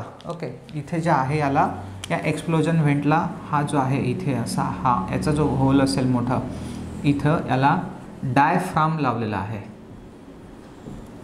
डायफ्राम, हे डायफ्राम म्हणजे काय आहे, रबरी पडदा. आता हा रबरी पडदा काय काम करतो आणि हे एक्सप्लोजन व्हेंट काय काम करते. हा काम असा करतो की जेव्हा ट्रान्सफॉर्मर नॉर्मल कंडिशनला आहे तेव्हा थोडीशी स्पेस, पण याच्यामध्ये पण ऑइल चढते, पण एका पर्टिक्युलर लेवलपर्यंत ऑइल चढते, जास्त नाही चढत. तर हे जे एक्सप्लोजन, हा बेंड ठेवण्याचं कारण तेच आहे की प्रेशर वाढून ऑइल खालीच राहिलं पाहिजे. याला पडदा लावण्याचं कारण असं आहे डायफ्राम, की बाहेरची जे काही हवा आहे ती डायरेक्टली आतमध्ये गेली नाही पाहिजे, कारण आपण पॅक पाहिजे हा ट्रान्सफॉर्मर. तर बाहेरची हवा इथून आतमध्ये जाणार नाही, तर धूळ वगैरे कचरा वगैरे जाणार नाही. पण मग हा लावला कशासाठी हा एक्स्ट्राचा पाईप, तर याला लावण्याचं कारण, हा मोठा पण ठेवला तर याचं कारण काय आहे. कारण असं आहे की काही सांगता येत नाही, ट्रान्सफॉर्मर जळू शकतो. तर मी पाहिलं असेल भरपूर साऱ्या केसेस आहे की ट्रान्सफॉर्मर जळलेलं आहे, खूप मोठ्या आग पण लागलेलं आहे ट्रान्सफॉर्मरला. कशासाठी जळते, कशामुळे जळतं ट्रान्सफॉर्मर, काय काय कारण आहे त्याचे, खूप सारे कारण असू शकते. एक तर शॉर्ट सर्किट झालं असेल किंवा मग ओव्हरलोड झालं असेल. मग फॉल्टमध्ये पण खूप सारे कारण आहेत त्याचे. LT फॉल्ट झाला असेल म्हणजे लाईन टू ग्राउंड फॉल्ट झाला असेल, डबल लाईन फॉल्ट झाला असेल, ट्रिपल लाईन फॉल्ट झाला असेल, असे खूप सारे वेगवेगळ्या प्रकारचे फॉल्ट आहेत, त्याच्यामुळे कारण असेल. तर जर समजा आपण म्हणूया एखादा फॉल्ट झाला, शॉर्ट सर्किट झालं, तर लगेच ट्रान्सफॉर्मर चा करंट वाढून ट्रान्सफॉर्मर गरम व्हायला लागेल, 2-3 मिनिटांमध्ये ट्रान्सफॉर्मर गरम होईल. ट्रान्सफॉर्मर जर गरम झाला तर ऑइल पेट घेणार आणि ऑइल जर पेट घेतलं तर वाइंडिंग पण पेट घेणार आणि अशा वेळेस खूप मोठ्या प्रमाणात काय तयार होतील, धूर तयार होईल, म्हणजे जे एक्सप्लोजिव्ह गॅसेस तयार होतील. त्याला म्हणतो आपण धूर, जो आहे धूर तो तयार होईल आणि त्याला म्हणतो आपण एक्सप्लोजिव्ह गॅसेस. आणि ते गॅसेस निघण्यासाठी हा पाईप जर नसेल तर ते निघण्यासाठी 2च मार्ग आहे. एक तर या व्हेंटमधून निघू शकतात, ते कॉन्सन्ट्रेटर टँकमधून येऊन, म्हणजे ऑइलमधून पहिलेच ऑइल भरलं त्या पाईपमध्ये, त्याच्यातून ते गॅसेस निघून या ब्रिदरमधून. हे तर पॉसिबल नाही, कारण त्याच्यात एक ब्रिदर पॅक आहे पुढे. असं काहीतरी अरेंजमेंट पाहिजे होती की समजा हा ट्रान्सफॉर्मर जळला तर लगेच ते धूर बाहेर निघाला पाहिजे. ओके, तर म्हणून मग हा त्यांनी एक्सप्लोजन व्हेंट लावला, पाईप लावला आणि हा पाईप पॅक करून ठेवला डायफ्रामनं. जसं आतमध्ये प्रेशर वाढते त्या गॅसेसचं, जे काही एक्सप्लोजिव्ह गॅसेस आहेत ते या डायफ्राम, या एक्सप्लोजन व्हेंट वॉलमार्फत, या पाईपमार्फत इथे येतात या पडद्यावर. या पडद्याला प्रेशर टाकतात. जसं जसं ट्रान्सफॉर्मर जळेल, पेट घेईल, तसं तसं धूर वाढेल ना. आणि एक वेळ येतो की हा जो डायफ्राम आहे हा फाटून जातो, म्हणजे ब्रेक होतो हा. जसा ब्रेक झाला तसा हा पाईपचा आकार मोठा असल्याच्या कारणानं जे काही ऑइल आहे आतमधलं ते भका बाहेर येणं सुरू होऊन जाते. म्हणजे एकंदरीत ट्रान्सफॉर्मरची जे मेन टँक आहे ती ब्लास्ट होण्यापासून वाचते. तुम्ही कधीही पाहिलं असेल की ट्रान्सफॉर्मरची टँक कधीच ब्लास्ट नाही झाली, पुरा ट्रान्सफॉर्मर जळला पण ट्रान्सफॉर्मरची टाकी फुटली नाही, एकदम जसं सिलेंडर ब्लास्ट होते तसं. कारण याला महत्त्वाचा काम मेन रोल प्ले करतो हा एक्सप्लोजन वॉल. कारण की हा जर नसता भाऊ तर मग आपल्या ट्रान्सफॉर्मरच्या टाक्या पण फुटल्या असत्या. तर हा डायफ्राम इथे महत्त्वाचा काम करतो. तर कळलं का तुम्हाला एक्सप्लोजन व्हेंट? आणि हा कुठं लावलेला असतो लक्षात ठेवायचा, हा कॉन्सन्ट्रेटर टँकला नसतो, हा मेन टँकला लावलेला असतो. आणि हा आपलं काम तेव्हाच करतो जेव्हा ट्रान्सफॉर्मर भडकतो, म्हणजे जास्त गरम झाला. नंतर मग आता पहा, हे जे इथं छोटंसं मीटर दिसत आहे हे आहे टेम्परेचर सेन्सर, म्हणजे टेम्परेचर गेज पण त्याला म्हणू आपण, की याच्यावरून आपण ऑइलचं टेम्परेचर मोजू शकतो. टेम्परेचर गेज शॉर्टकटमध्ये लिहिलं मी इथे. टेम्परेचर गेज काय काम करेल? टेम्परेचर गेज ऑइलचं टेम्परेचर मोजत राहणार आणि आपल्याला स्केलवर दाखवेल की ट्रान्सफॉर्मरचं ऑइल किती गरम झालं. तर त्याची रेंज पण मी तुम्हाला सांगितली. मागच्या याच्यामध्ये मी 45 ते 55 डिग्री लिहून दिली होती, पण तेच आहे 45 डिग्री ते मॅक्झिमम टेम्परेचर सहन करण्याची क्षमता तर 75 डिग्री अंश सेल्सिअस आहे. ओके, आता हे ट्रान्सफॉर्मरनुसार बदलते प्रत्येक ट्रान्सफॉर्मरची, पण जनरल जर सांगायचं म्हटलं तर 45 ते 70 पकडून घ्या तुम्ही, म्हणजे 70 डिग्रीपर्यंत किंवा 65 डिग्रीपर्यंत हे जाते. ते खूप झालं म्हणा, तिथपर्यंत पोहोचतच नाही ते. चला, तर आता पहा, आता इथे झालं हे. आता इथे तुम्हाला एक गोल असा नॉब दिसून जातो, पाण्याच्या टाकीला कॉक असतो तसंच कॉक आहे. हा डायग्राम थोडा छोटासा आहे, पण मी परत याचे जे पार्ट्स आहेत नंतर तुम्ही पाहू शकता तुमच्या बुक्समध्ये. नंतरही मी तुम्हाला हे पार्ट्स स्वतंत्र शिकवणारच आहे. इथे एक कॉक, हा जो असं कॉकसारखा तुम्हाला एक व्हील दिसतो आहे. ओके, आता हा व्हील काय आहे? हा व्हील आहे टॅप चेंजर आणि हा मॅन्युअल टॅप चेंजर आहे. हा टॅप चेंजर आहे मॅन्युअल, म्हणजे आपल्याला हातानं चेंज करावा लागतो हा. आता हे सगळे असे बंद झालेले आहे, हातानं जे काही टॅप चेंजर आहेत ते सगळे बंद झालेले आहेत, कारण याची जे काही हे होतं सर्किट ते आतमध्येच होतं मेन टँकमध्ये. तर ते आता, कारण की आता काय झालं माहिती आहे का, ऑटोमॅटिक टॅप चेंजर आलेले आहे, म्हणजे रिमोट कंट्रोल टॅप चेंजर म्हणतो आपण त्यांना. म्हणजे रिमोट कंट्रोल म्हणजे टी व्हीच्या रिमोटनं नाही बरं, किंवा एखाद्या वेगळ्या रिमोटनं नाही. रिमोट कंट्रोल म्हणजे जसं तुम्हाला सांगितलं की हा ट्रान्सफॉर्मर कुठं असतो, आउटडोअर असतो, सबस्टेशनमध्ये लावलेला. आणि त्याचं जे कंट्रोल पॅनल असते, कंट्रोल रूम असते, ते सगळं कंट्रोल पॅनल ज्याला म्हणतो आपण, ते कंट्रोल रूममध्ये असते, म्हणजे तिथे जिथे ऑपरेटर वगैरे बसतात. तर तिथूनच त्याला ऑपरेट केला जाते. ओके, कारण की हा जो टॅप चेंजर आहे याला मोटर्स वगैरे असतात, तो ऑटोमॅटिकली फिरतो, तिथूनच स्विच दाबले तर म्हणून याला म्हणतो आपण रिमोट कंट्रोल. रिमोट म्हणजे असं नाही की AC सारखं रिमोट असेल तर मग आपण त्याला चाललो बटणं दाबत चेंज करत, तेव्हा होऊ शकतं पुढच्या याच्यामध्ये ते पण येईल. तर इथे जे आहे ट्रान्सफॉर्मरचे पार्ट्स जे आहेत ते आपले सगळे कंप्लीट झालेले आहे. प्रत्येक पार्ट्सचं मी थोडक्यात तुम्हाला सांगितलं आहे काय काय काम होतं. तर बुकोज रिलेचं पण काम सांगितलं आहे, पण आता अजून पुढे सांगेल की हा काम कसा करतो. काम एक्झॅक्ट कसा करतो ते सांगतो, पण काम काय करतो हे तर सांगितलंच. पहिले ट्रान्सफॉर्मर वॉर्निंग देतो की बजर वाजला म्हणजे वॉर्निंग दिलं, वॉर्निंग देण्याचं काम करतो की भाऊ ट्रान्सफॉर्मर गरम होऊन राहिला, याच्यावरचं लोड कमी करा. ओके, नाही तर मी माझ्या काम सत्यानाश करेल. दुसरं नाहीच ऐकलं तर मग स्वतः बिचारा काय करतो, चुपचाप बंद होऊन जातो. आणि मेन टँक का आली, सिलिका जेल का भरलं, ब्रिदर काय काम करते, टॅप चेंजर काय असतो, टॅप चेंजर कोणत्या साईडला बसवतो हे सांगितलं नाही आहे, ते पण सांगतो. डायफ्राम काय काम करते, एक्सप्लोजन व्हेंट काय असते, मेन टँक काय वगैरे, बाकी काही अजून राहिले ड्रेन कॉक वगैरे सगळं सांगितलं.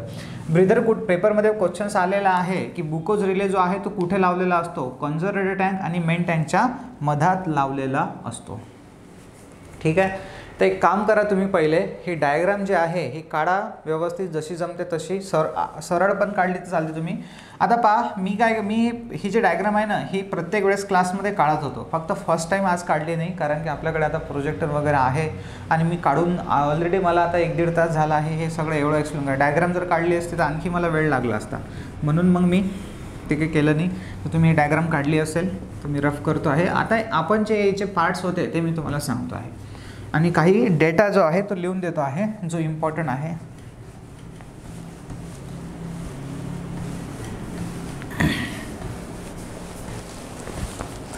एक सेकंड.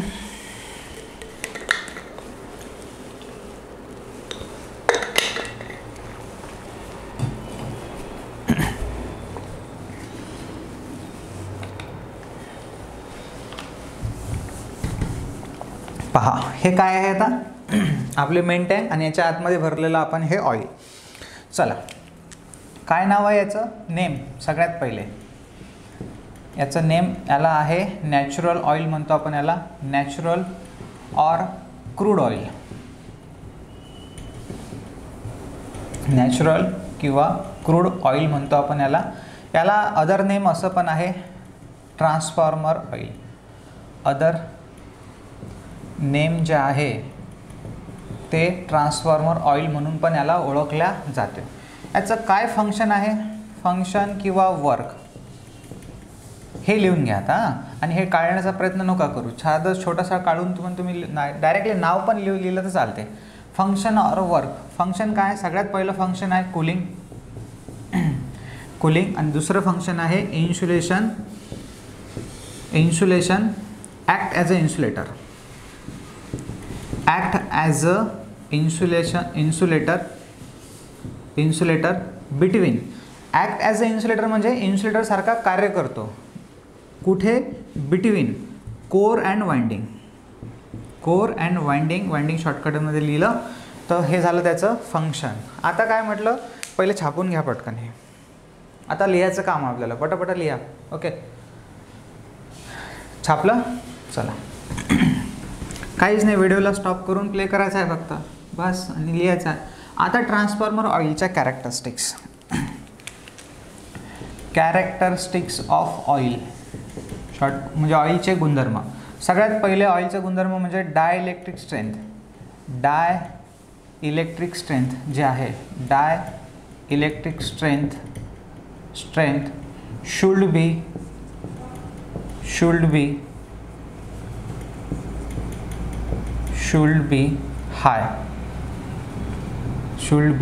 हाय. ॲज पॉसिबल ॲज हाय म्हणजे जेवढी जास्त होते तेवढी असं पण पाहिजे तर ॲज पॉसिबल ॲज हाय. तर ट्रान्सफॉर्मरची जे काही डायइलेक्ट्रिक स्ट्रेंथ आहे ती सर्वात जास्त असली पाहिजे. त्याच्यानंतर मग डायइलेक्ट्रिक स्ट्रेंथ म्हणजे काय, व्होल्टेज सहन करण्याची क्षमता. To resist its breakdown. त्याच्यानंतर मग आहे हाय फ्लॅश पॉईंट.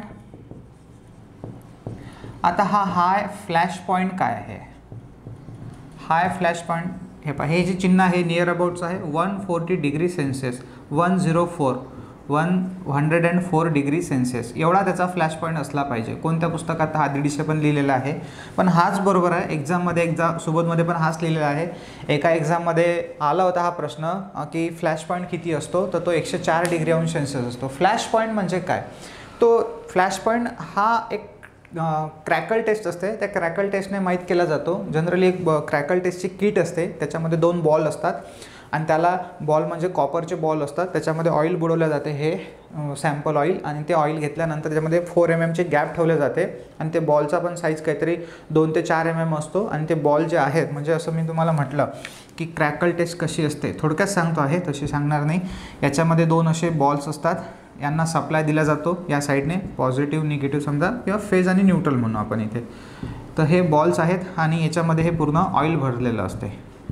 ओके, असं आणि याच्यामध्ये जे आहे 4 mm ची गॅप ठेवलेली असते. ओके, आणि याला हळूहळू सप्लाय वाढवलेला असतो आणि चेक केलं जाते की किती टेम्परेचरवर आणि किती व्होल्टेजवर हे जे आहे इथे किती टेम्परेचरवर 104 डिग्री टेम्परेचर म्हणजे किती टेम्परेचर हा फ्लॅश झाला, म्हणजे इथे स्पार्क तयार झाली तर तो झाला फ्लॅश. म्हणजे किती टेम्परेचर आल्यावर हा ट्रान्सफॉर्मर एक ॲज अ कंडक्टर म्हणून काम करतो किंवा याच्यामधून स्पार्क तयार होऊ शकते. तर तो झाला आपला फ्लॅश पॉईंट, जो 104 डिग्री असला पाहिजे, त्याच्या खाली नसावा. 104 डिग्रीच्या खाली नसावा, कारण की त्याच्या खाली जर असला तर म्हणजे 104 डिग्रीच्या अगोदरच जर तापमान गरम झालं तर ट्रान्सफॉर्मर ऑइलचं सत्यानाश होऊन जाणार.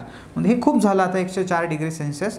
तर ते झाले क्रॅकल टेस्टने माहीत करतात. यानेच आपण डायइलेक्ट्रिक स्ट्रेंथ पण माहीत करू शकतो की किती, जसं जसं व्होल्टेज वाढवतो आपण तसं व्होल्टेजवरच्या रिडिंगवर पण आपण लक्ष ठेवतो की किती रिडिंगवर हा ब्रेकडाऊन होऊन राहिलं हे ऑइल, म्हणजे याच्यामधून करंट पास होऊन राहिला किंवा स्पार्क होऊन राहिली, तर त्याच्यावरून आपण त्याची ब्रेकडाऊन कॅपॅसिटी पण काढतो. तर डायइलेक्ट्रिक स्ट्रेंथ काढतो. तर डायइलेक्ट्रिक स्ट्रेंथ जी आहे ट्रान्सफॉर्मरची ती 30 ते 40 kV/mm मधात असते. डायइलेक्ट्रिक स्ट्रेंथ जी आहे ती पण लिहून घ्या, ॲप्रॉक्सिमेटली 30 to 40 kV/mm मध्ये मोजतात. याचे हे युनिट्स वगैरे मी तुम्हाला सांगितले होते. हाय फ्लॅश पॉईंट असला पाहिजे. तिसरं लो व्हिस्कॉसिटी. लो व्हिस्कॉसिटी म्हणजे काय, कमी चिकटपणा असला पाहिजे. लो म्हणजे कमी आणि चिकटपणा जो आहे तो कमी असला पाहिजे. पातळ असलं पाहिजे हे ऑइल, कारण जेवढं पातळ असेल तेवढं ते इझिली मूव्ह होणार. कारण इथं आपल्याला काय असं गेअर वायर थोडी आहे याच्यामध्ये की लुब्रिकेशनसारखं काम केलं पाहिजे आणि नाही, ठीक आहे. त्याच्यानंतर dielectric strength should be high flash point आणि लो व्हिस्कॉसिटी, एवढं लक्षात ठेवायचं. बाकीचे पण आहे अजून गुणधर्म, पण ते काही एवढे एक्झाममध्ये विचारले गेले नाही डेन्सिटी वगैरे बद्दल. तर छापले हे. ओके, चला. त्याच्यानंतर मग आहे आता नेक्स्ट पार्ट आपला. हे झालं ट्रान्सफॉर्मर ऑइलचं, लिहिलं आपण सगळं. ब्रीदर. ओके, तुम्हाला मला वाटते डायग्राममध्ये काही दिसणारच नाही, कारण की हा पिक्चरच तसा पुरा काळा आहे. सो आता ब्रीदरचा डायग्राम दिसत असेल तर पहा, कारण की ऑलरेडी तो डायग्राम ब्लॅक झालेला आहे. तर मी इथं काढतो सेपरेटली. जाऊ द्या, मी फक्त ब्रीदर लिहितो आहे. बरं, जाऊ द्या ना, काढूनच घेतो ना छोटासा डायग्राम. असा काढून घ्या ब्रीदर. मला दाखवायचं होतं ॲक्च्युली तुम्हाला ऑइल वगैरे कुठं असते. तर हे जे आहे हे ऑइल आहे याच्या आतमध्ये, आणि इथं असतात आपले सिलिका जेलचे खडे. पहा, बरोबर आपल्याकडे ब्ल्यू पेन होता, तर आपण ब्ल्यू पेननं दाखवू, ठीक आहे.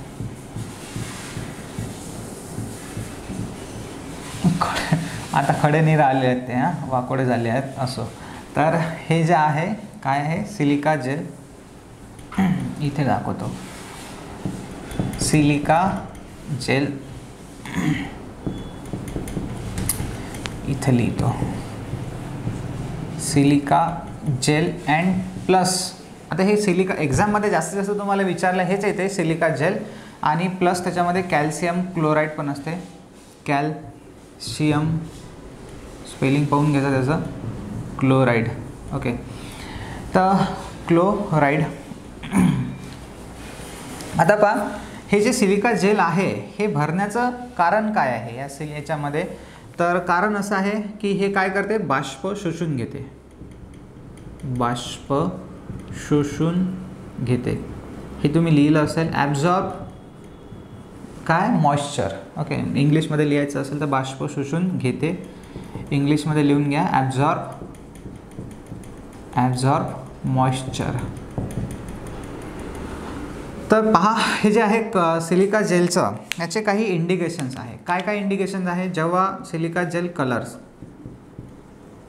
कलर्स, तर जेव्हा गुड कंडिशन असते, गुड असते, एकदम चांगलं असते, तेव्हा त्याचा जो कलर असतो तो असतो ब्ल्यू.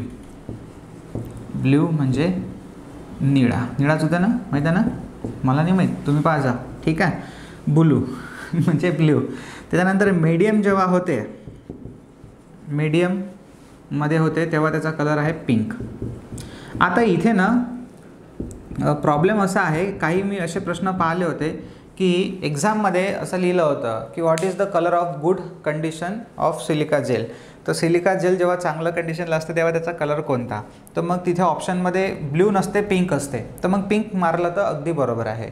आणि समजा ऑप्शनमध्ये ब्ल्यू पण आहे, पिंक पण आहे, तेव्हा ब्ल्यू सिलेक्ट करा, ठीक आहे. पण मी असं पण पाहिलं आहे, काही असतात एक्झामिनर जे आहेत बिचारे कुठून आणतात काय आणतात, तर कोणत्या पुस्तकात त्यांना दिसते तर ते पिंक उत्तर देऊन देतात. मग त्यांना ऑब्जेक्शन घेतलं जाते आणि मग ते त्यांचं उत्तर चेंज करतात ब्ल्यू. पण ॲक्च्युली उत्तर त्याचं राईट ब्ल्यूच आहे. ओके, तुम्हाला इथं दिसणार नाही मला वाटतं एक्झॅक्टली, ठीक आहे, या व्हिडिओमध्ये त्याचा कलर जो आहे तो पण ब्ल्यूच आहे. माझ्या लॅपटॉपच्या स्क्रीनवर तर व्यवस्थित दिसत आहे, पण इथं प्रोजेक्टरमध्ये दिसत नाही, कारण प्रोजेक्टरचं ते कलर सेटिंग असेल. हां चला. आणि बॅड जेव्हा तो खराब होऊन जाणार, हे लिहून घेतात, चांगली व्यवस्था मीडियम आणि बॅड जेव्हा असेल तो, तेव्हा त्याचा कलर जो आहे तो व्हाईट होऊन जातो, म्हणजे पांढरा. तर इथे पण प्रश्न विचारल्या गेले आहेत एक्झाममध्ये. ओके, इम्पॉर्टंट लिहून ठेवायचं आहे कलर्स वगैरे. लिहिलं, लिहायला वेळ देतो तुम्हाला, तुम्ही बोंबलता. छापलं का? चला, तर पहा आता.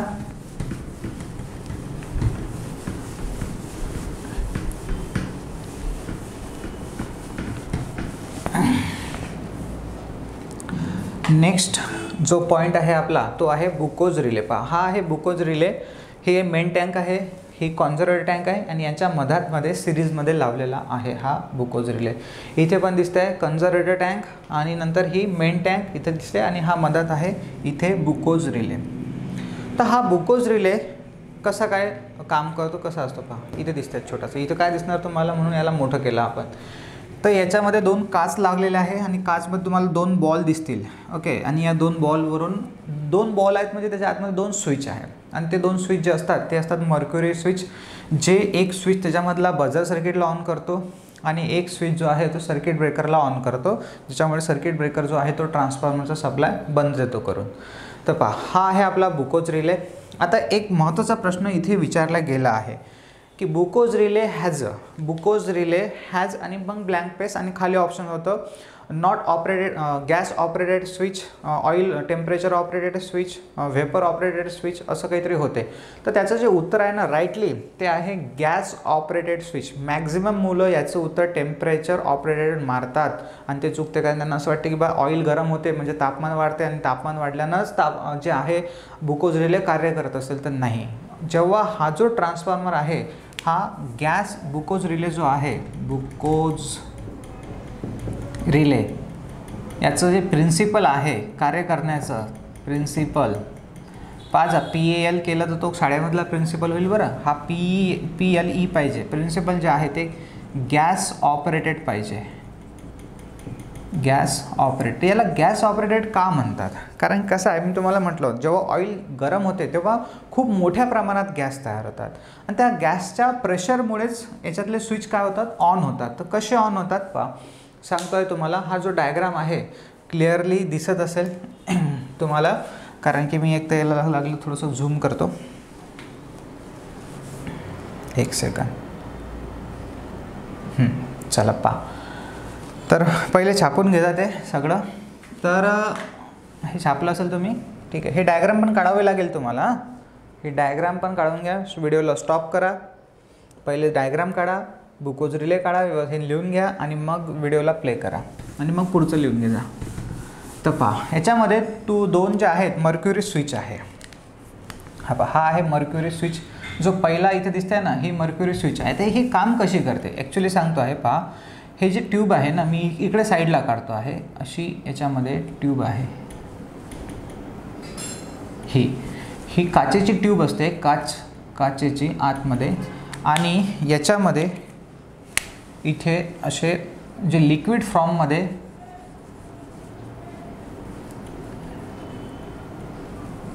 अशा एवढ्या एरियापर्यंत हे जे आहे, हे मी काढत आहे ब्लॅक कलरने. हे आहे मर्क्युरी. मर्क्युरी म्हणजे काय, पारा. जो लिक्विड असा मर्क्युरी काय असं मेटल आहे हा, पण कोणत्या लिक्विड फॉर्ममध्ये. मर्क्युरीमधून करंट वाहू शकते, लक्षात ठेवायचं. मर्क्युरी ॲज अ कंडक्टर पण आहे. हे पण लक्षात ठेवायचं, ॲज अ कंडक्टर म्हणजे याच्यामधून करंट वाहू शकतो. तर मर्क्युरी आहे लिक्विड फॉर्ममध्ये, हे पण लक्षात ठेवायचं.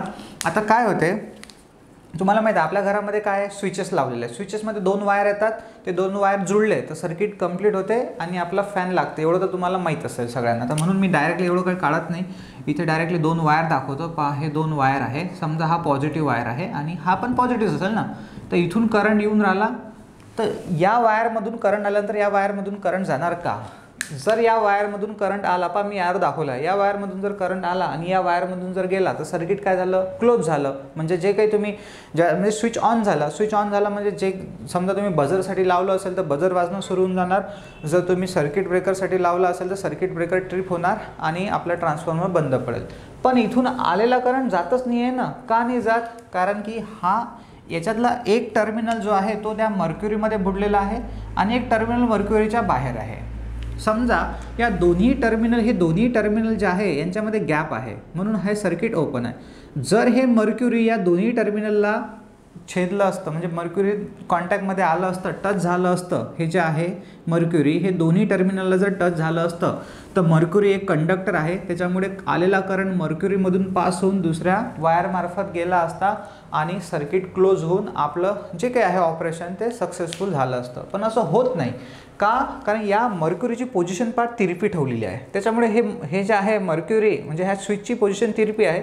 जे मर्क्युरी लिक्विड फॉर्म असल्याच्या कारणाने एकाच टर्मिनलमध्ये बुडून आहे. पण इथे तुम्हाला दिसत असेल हे एकच टर्मिनल बुडलेलं आहे, एक टर्मिनल बाहेर आहे. सेम इथे पहा, एक टर्मिनल बाहेर आहे, एकच टर्मिनल मर्क्युरीमध्ये बुडलेला आहे. पण हाच मर्क्युरी स्विच जर मी तिरपा केला, जो काही मर्क्युरी स्विच आहे वरचा तो जर मी असा बेंड केला, तिरपा केला, तर काय होईल?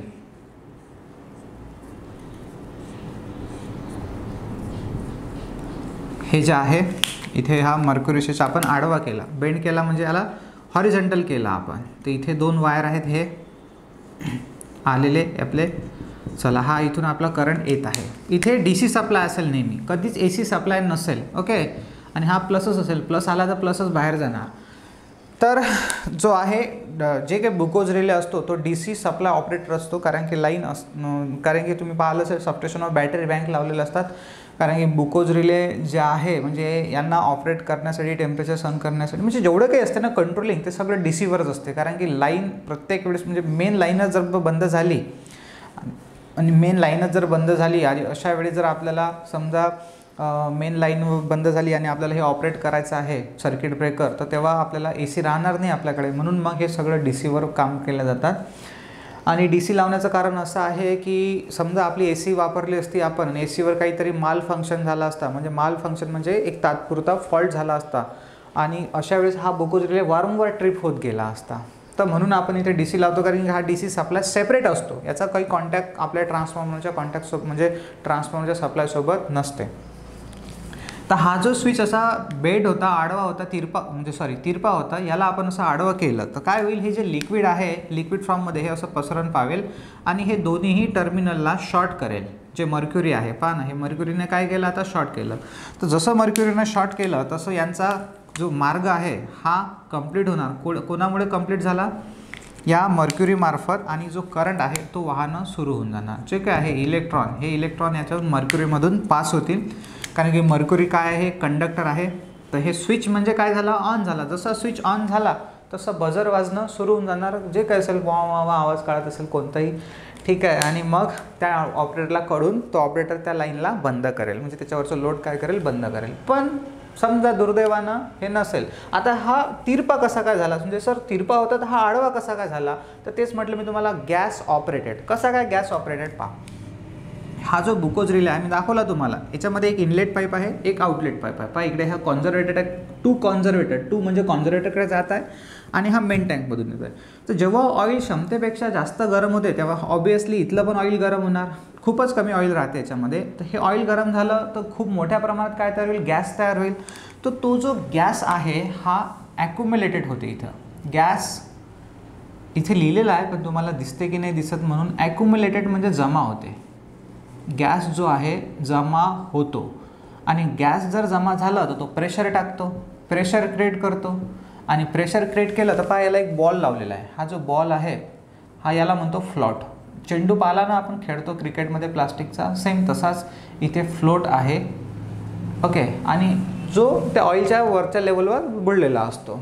जसं प्रेशर क्रिएट झालं तसं हा प्रेशर जे आहे या बॉलला त्या ऑइलमध्ये बुडवतो.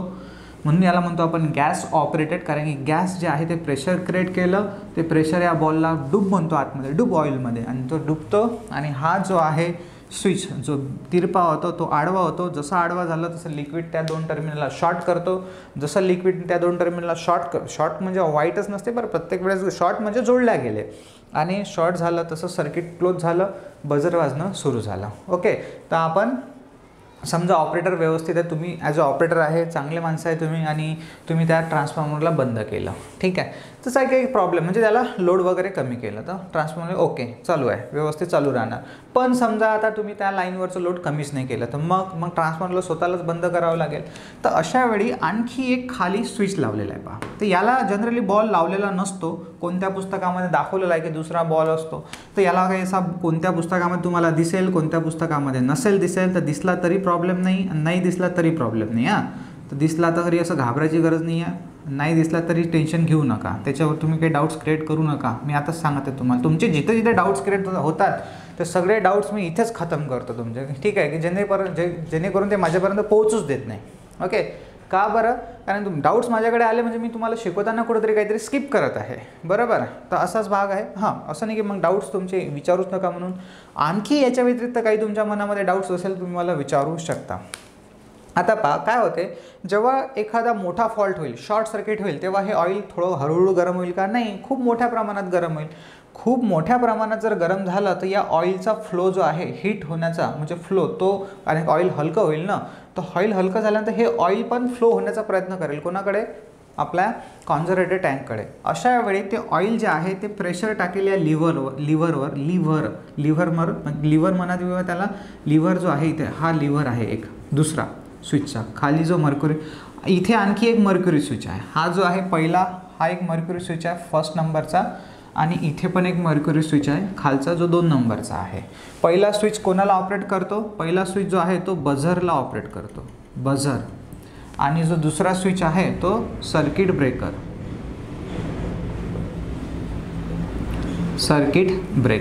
ठीक आहे. तर लिहिलं. तर हा जो लिव्हर आहे हा पहा असा, इथे आता हा मर्क्युरी स्विचची पोझिशन अशी आहे. तर याला जेव्हा हा इथं प्रेशर टाकेल तेव्हा तो सरळ होऊन जाणार. हा ऑइलचं प्रेशर, आता इथं गॅस प्रेशर नाही आहे, हे डायरेक्ट ऑइलचं प्रेशर आहे. कारण की आता खूप मोठ्या प्रमाणात तापमान वाढलं तर हे ऑइलच एक प्रकारचं डेन्सिटी कमी झाल्यामुळे, जसं म्हटलं मी मला कूलिंग पाईपमधून जसं ऑइल फिरते तसंच हे ऑइल आता कॉन्झर्वेटरकडे चाललं. तर हे प्रेशर टाकेल आहे लिव्हरला, आणि हा जो स्विच होता तिरपा हा असा सरळ होऊन जाणार.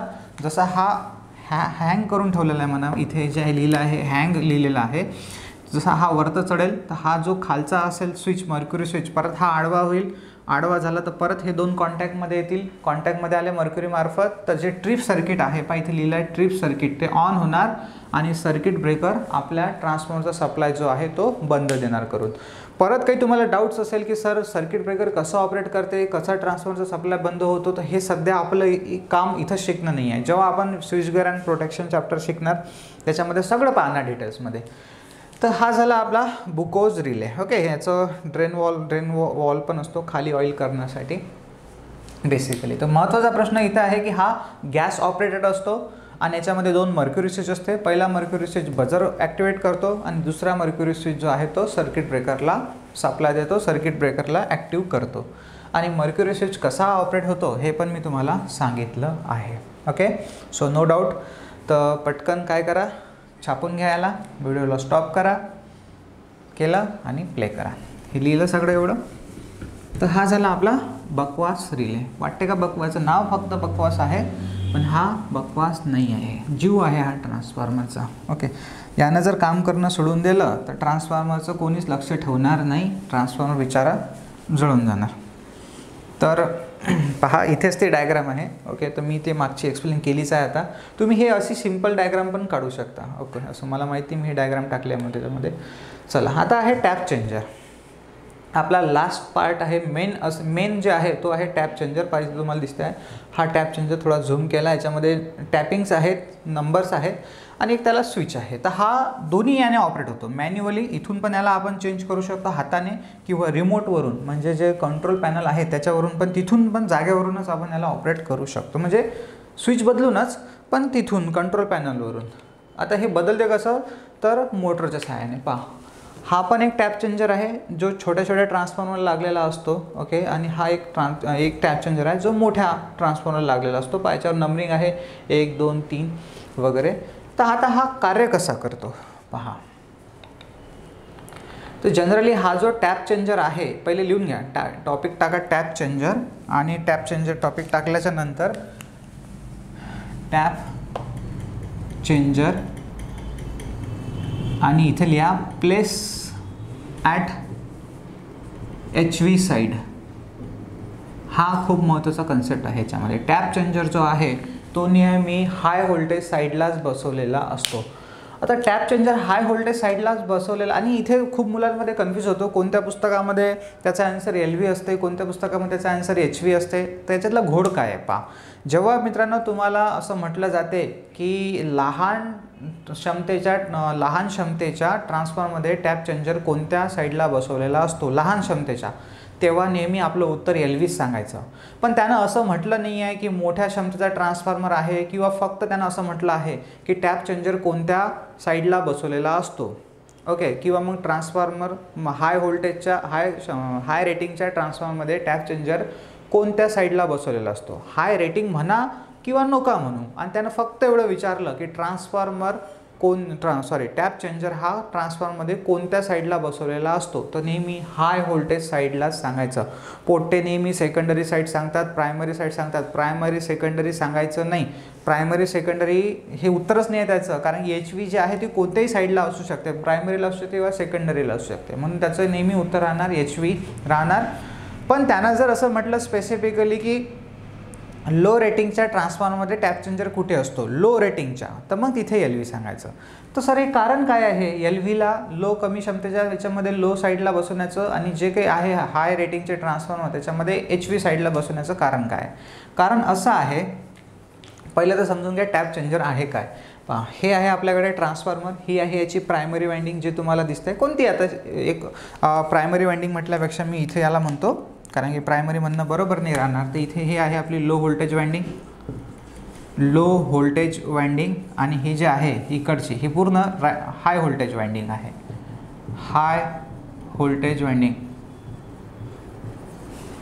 तर हे जे वाइंडिंग आहे पहा, याच्यामध्ये इथून असे जे वायर आहे, इथून हा याचा म्हणजे इथे प्रायमरी वगैरे म्हटलं याच्याकडे फोकस नका करू. हा वायर याचा स्टार्ट वायर आहे, आणि इथं जो आहे हा एंड आहे. तर इथून हे वाइंडिंग गुंडाळायला आपण काय केली, सुरुवात केली इथपर्यंत. तर जेव्हा ही वाइंडिंग आपण अशी गुंडाळून राहिलो, तेव्हा गुंडाळता आपण मधातून हे टोकं बाहेर काढलेलं आहे. तर या टोकांनाच म्हणतो आपण टॅप. ही आहे टॅप. जसं नळाच्या पाईपला आपण पाईप लावतो तर त्याला पण आपण टॅपच म्हणतो, नळाला टॅप म्हणतात इंग्लिशमध्ये. तर हे जे आहे टॅप आपण इथं बाहेर काढले. तर हे टॅप का काढले आपण बाहेर, तर आपल्याला टॅप काढण्याचं कारण असं होतं की आपल्याला टर्न्स बदलवायचे होते. आपण ऑलरेडी खूप मोठे टर्न्स गुंडाळून ठेवलेले आहे. आता आपण आपल्या आवश्यकतेनुसार टॅप काय करणार, चेंज करणार. कसं काय, तर जसं मी तुम्हाला मागच्या ज्यामध्ये दाखवलं होतं, तो आता ना एक काटा तो चेंज होत होता नंबरवर, तसंच पहा तो हा आहे. इथे एक ही डिक्स आहे, या डिक्सवर हे टर्मिनल आणून ठेवले आपण पूर्ण. जेवढे काही टॅप काढले आहेत तेवढे सगळे व्यवस्थित. कशी अरेंजमेंट याची सांगतोच तुम्हाला. नंतर इथे एक रोटरी स्विच आहे. हा जो आहे रोटरी स्विच हा कोणत्याही दोन टर्मिनलला शॉर्ट करत असतो, आणि याला लॉक करण्यासाठी एक इथं हे पण आहे, एक हुक म्हणू आपण त्याला, की तो याच्या इकडे येऊ शकत नाही, तो नेहमी असा सर्क्युलेट होत राहणार. आता पहा, जसं तो कोणत्या पोझिशनला शॉर्ट करत आहे पहा बरं. तो कोणत्या दोन टर्मिनलला शॉर्ट करत आहे, 6 आणि 5ला शॉर्ट करत आहे. 6 आणि 5 जी आहे ती रेड अक्षराने दाखवलेली आहे. तर पहा, हे समजण्यासाठी खूप सिंपल डायग्राम आहे, खूप इम्पॉर्टंट पिक्चर आहे हा, आणि याने सहज तुम्हाला टॅप चेंजर कसा काम करतो ते कळते. पहा, ही जी आहे ना रेडवाली वाइंडिंग, पहा इथून हे इथं रेड आहे, इथं ब्लॅक आहे. ही वाइंडिंग एकच आहे ॲक्च्युली. हे फक्त डायग्राममध्ये दाखवले. कॉपरचीच वायर आहे. कॉपरची वायर कधी ब्लॅक अँड रेड नसते, ती नेहमी ब्राऊन कलरची असते किंवा रेड कलरची, आणि ती एकसारखीच असते, फक्त हे तुम्हाला पिक्चरमध्ये दाखवली वेगवेगळी. तर हा जो आहे रेड कलरची हे वायर पाय, तो कोणाला शॉर्ट करून आहे, 6 आणि 5ला किंवा 5 आणि 6ला. तर इथून, आणि कोणता कलर आहे, रेड. तर पाहून घ्या, इथून जर तुम्ही करंट, हा स्टार्ट आहे ना, इथून जर करंट वाहणं सुरू झालं तर हा करंट असा इकडे वाहणार. सर पुढे नाही वाहणार का, हो पुढे वाहणार. याही टॅपमध्ये वाहणार, तर हा टॅप काहीच नाही, ओपन आहे. याही टाईपमध्ये वाहणार तर हाही ओपन आहे, काही प्रॉब्लेम नाही, म्हणजे काही विशेष नाही ना. पण इथून करंट वाहणार रेडमधून, तर पाहून घ्या हा रेडमधून इथून करंट आला, असा असा कोणत्या टॅपवर आला, 6 नंबरच्या टॅपवर आला आणि 6मधून हे 2 शॉर्ट आहे बरोबर. तर हा इथून असा येणार करंट इथे बरोबर आणि इथून असा करंट जो आला म्हणजे हा असा आला आपला करंट कुठे आला 6 नंबरच्या टॅपवर. 6मधून मग तो 5वर आला कारण हे 2 शॉर्ट आहे म्हणून 5वर आल्यानंतर तो असा इथे आला आणि इथून एवढी वर्क केली आणि इथून इथे आला करंट. पहा म्हणजे हे एवढी वाइंडिंग आणि हे एवढी वाइंडिंग काय करत आहे आपली वर्क करत आहे जेव्हा तुम्ही 6 आणि 5ला टॅप जोडलेले आहेत तेव्हा. आता मला हे टॅप चेंज करायचे आहे तर हे डायग्राम तुम्ही काढू शकता लागलं तर अशी, ठीक आहे. तशी नाही काढली तरी चालते, समजून घेतलं तर चालते. बस काही हे एक्झाममध्ये काही भाऊ तुम्हाला विचारलं जाणार नाही आहे, हे तुमचं एक्स्ट्राचं नॉलेज आहे की जे तुम्हाला फक्त सर्व्हिस लागल्यावर कामी पडेल. नंतर काय होते पहा, आता मी हे जे आहे हा स्विच फिरवतो टक टक टक टक आणि हा इथे आणून सोडतो. समजा हा इथे आणला आहे जो काही असेल, हा या दोघांना आता शॉर्ट करत आहे. कोणत्या 3 आणि 4ला 3 आणि 4ला 3 आणि 4लाही शॉर्ट करू शकतो, 5 आणि 6लाही तो शॉर्ट करू शकतो. तर 3 आणि 6ला जर आपण टच केलं तर पाहून घ्या हा स्टार्ट आहे, इथून करंट वाहणं सुरू झालं. आता करंट इथं येणार, इकडे जाणार करंट रेडमध्ये, पण रेडवाल्या इथे 6वर आल्या, इथे टॅपच नाही ना, हा तर आता फिरला आहे समोर तर हे काही प्रॉब्लेम नाही येणार. तर हे 2 टॅप जे आहे म्हणजे हे या वायरमधून करंट येणार, इकडूनही जर करंट गेला तर तो इथे ओपन आहे काही प्रॉब्लेम नाही. तर इथून करंट आल्यानंतर तो या टॅपमध्ये येणार कोणत्या 4वर आल्यानंतर तो या 3वर येणार. समजते ना हे, ठीक आहे. हे सिम्पल आहे सगळं. इथून करंट वाहला, इथे आला 4वर, 4वरून मग नंतर 3वर आला, 3मधून तो इकडे गेला, असा आला, इथे आला आणि पहा इथून येतो. म्हणजे इथं ऑलरेडी नंबर दिला आहे 3 आणि 4 आपण शॉर्ट केले म्हणजे इकडून इकडे वरची वाइंडिंग. आता पहा इथे एवढी वाइंडिंग वर्क करत आहे आणि इथे एवढी वाइंडिंग वर्क करत आहे. तर पहिल्यापेक्षा पहा पहिले जेव्हा होते ते 5 आणि 6वर तेव्हा पहा ही रेडवाली वाइंडिंग काम करत होती. आता जेव्हा ते आहे 3 आणि 4वर तेव्हा ही वाली रेड प्लस थोडीशी ब्लॅक, रेड प्लस थोडीशी ब्लॅक म्हणजे काय झाले, टर्न्स वाढले. टर्न्स वाढले म्हणजे सेकंडरीचं आउटपुट व्होल्टेज पण काय झालं असेल, वाढलं असेल. तर टॅप जशा तुम्ही चेंज केल्या तसं व्होल्टेजमध्ये काय झाली, वाढ झाली. परत तुमचं लोड कमी झालं तर तुम्ही थोडासा टॅप काय करा, कमी करा. म्हणजे तुमचं व्होल्टेज बॅलन्स करण्याचं, व्होल्टेजला मेंटेन करण्याचं काम कोण करतो, टॅप चेंजर. तर याला टॅप चेंजर का म्हणतो, कारण की ह्या ज्या ट्रान्सफॉर्मरच्या वाइंडिंगमधला टॅप आहे ह्या नेहमी तो चेंज करू शकतो. ते ॲज अ मॅन्युअल पण होऊ शकते किंवा मग ऑटोमॅटिक पण होऊ शकते रिमोट कंट्रोल. ते करावं तर लागेल शेवटी ऑपरेटरलाच. तर आता पहा हे place at HV side, he HV साईडला बसवण्याचं कारण काय, कारण की कारण असं आहे की जेव्हा तुम्ही हा जो नॉब आहे, हा नॉब किंवा याचा लिव्हर म्हणा किंवा हा याचा लिव्हर, हा स्टड म्हणा, हा जेव्हा असं तुम्ही एका टॅपवरून दुसऱ्या टॅपवर नेता असा टच करत, तेव्हा इथे जेव्हा कॉन्टॅक्ट ओपन व्हायला जातात आणि किंवा क्लोज होतात, जसा इथून जेव्हा समोर जाईल तेव्हा इथे ओपन होईल तर इथे क्लोज होतील कॉन्टॅक्ट, याला दूर सोडेल तर याला जवळ घेणार. तर असे जेव्हा ओपन आणि क्लोज होतात तेव्हा जसं जसं तो क्लोज व्हायला जातो किंवा दूर व्हायला जातो तेव्हा गॅप तयार होते आणि त्या गॅपमध्ये जे हवेची गॅप असते त्याच्यामध्ये व्होल्टेजचा दाब खूप जास्त असल्याच्या कारणानं किंवा करंट खूप मोठ्या प्रमाणात असल्याच्या कारणानं काय होते, स्पार्क तयार होते आणि त्या स्पार्कमुळे हे टर्मिनल जळण्याची शक्यता असते. किंवा खूप मोठा जर स्पार्क असेल तर हा पुरा टॅप चेंजरचा सत्यानाश होऊन जाणार. म्हणजे जेवढा करंट कमी तेवढी स्पार्क काय होईल, कमी तयार होईल.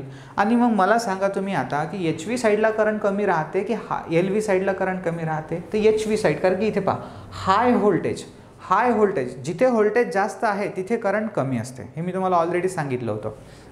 म्हणजे HV साईडला करंट कमी असते. तर जेव्हा हा टॅप चेंजर HV साईडला बसवण्याचं कारण असं की त्या साईडला करंट कमी असते. करंट जर कमी असेल आणि कमी करंटवर जर तुम्ही टॅप चेंज करत असाल तर मोठ्या प्रमाणात स्पार्किंग होणार नाही, तर आपलं ट्रान्सफॉर्मरचा जो टॅप चेंजर आहे तो जळणार नाही. तसंही पहा हे जे टॅप चेंज करण्यासाठी याच्या आतमध्ये ऑइल पण टाकलेलं असते, मी जे तुम्हाला दाखवलेलं आहे ना, हे याच्यामध्ये इथे ऑइल पण भरलेलं असते. ओके, तर ते डिझाईन आहे आता कोणत्या ट्रान्सफॉर्मरसाठी किती मोठा टॅप चेंजर तुम्ही लावत आहेत तर. पण एक गोष्ट लक्षात ठेवा, टॅप चेंजर जो आहे तो कोणत्या साईडला लावलेला असतो, HV साईडला. आणि HV साईडला लावण्याचं कारण काय आहे ते पण मी तुम्हाला सांगितलं. त्याच्यानंतर पहा तुम्हाला इथे दिसतं आहे टेम्परेचर.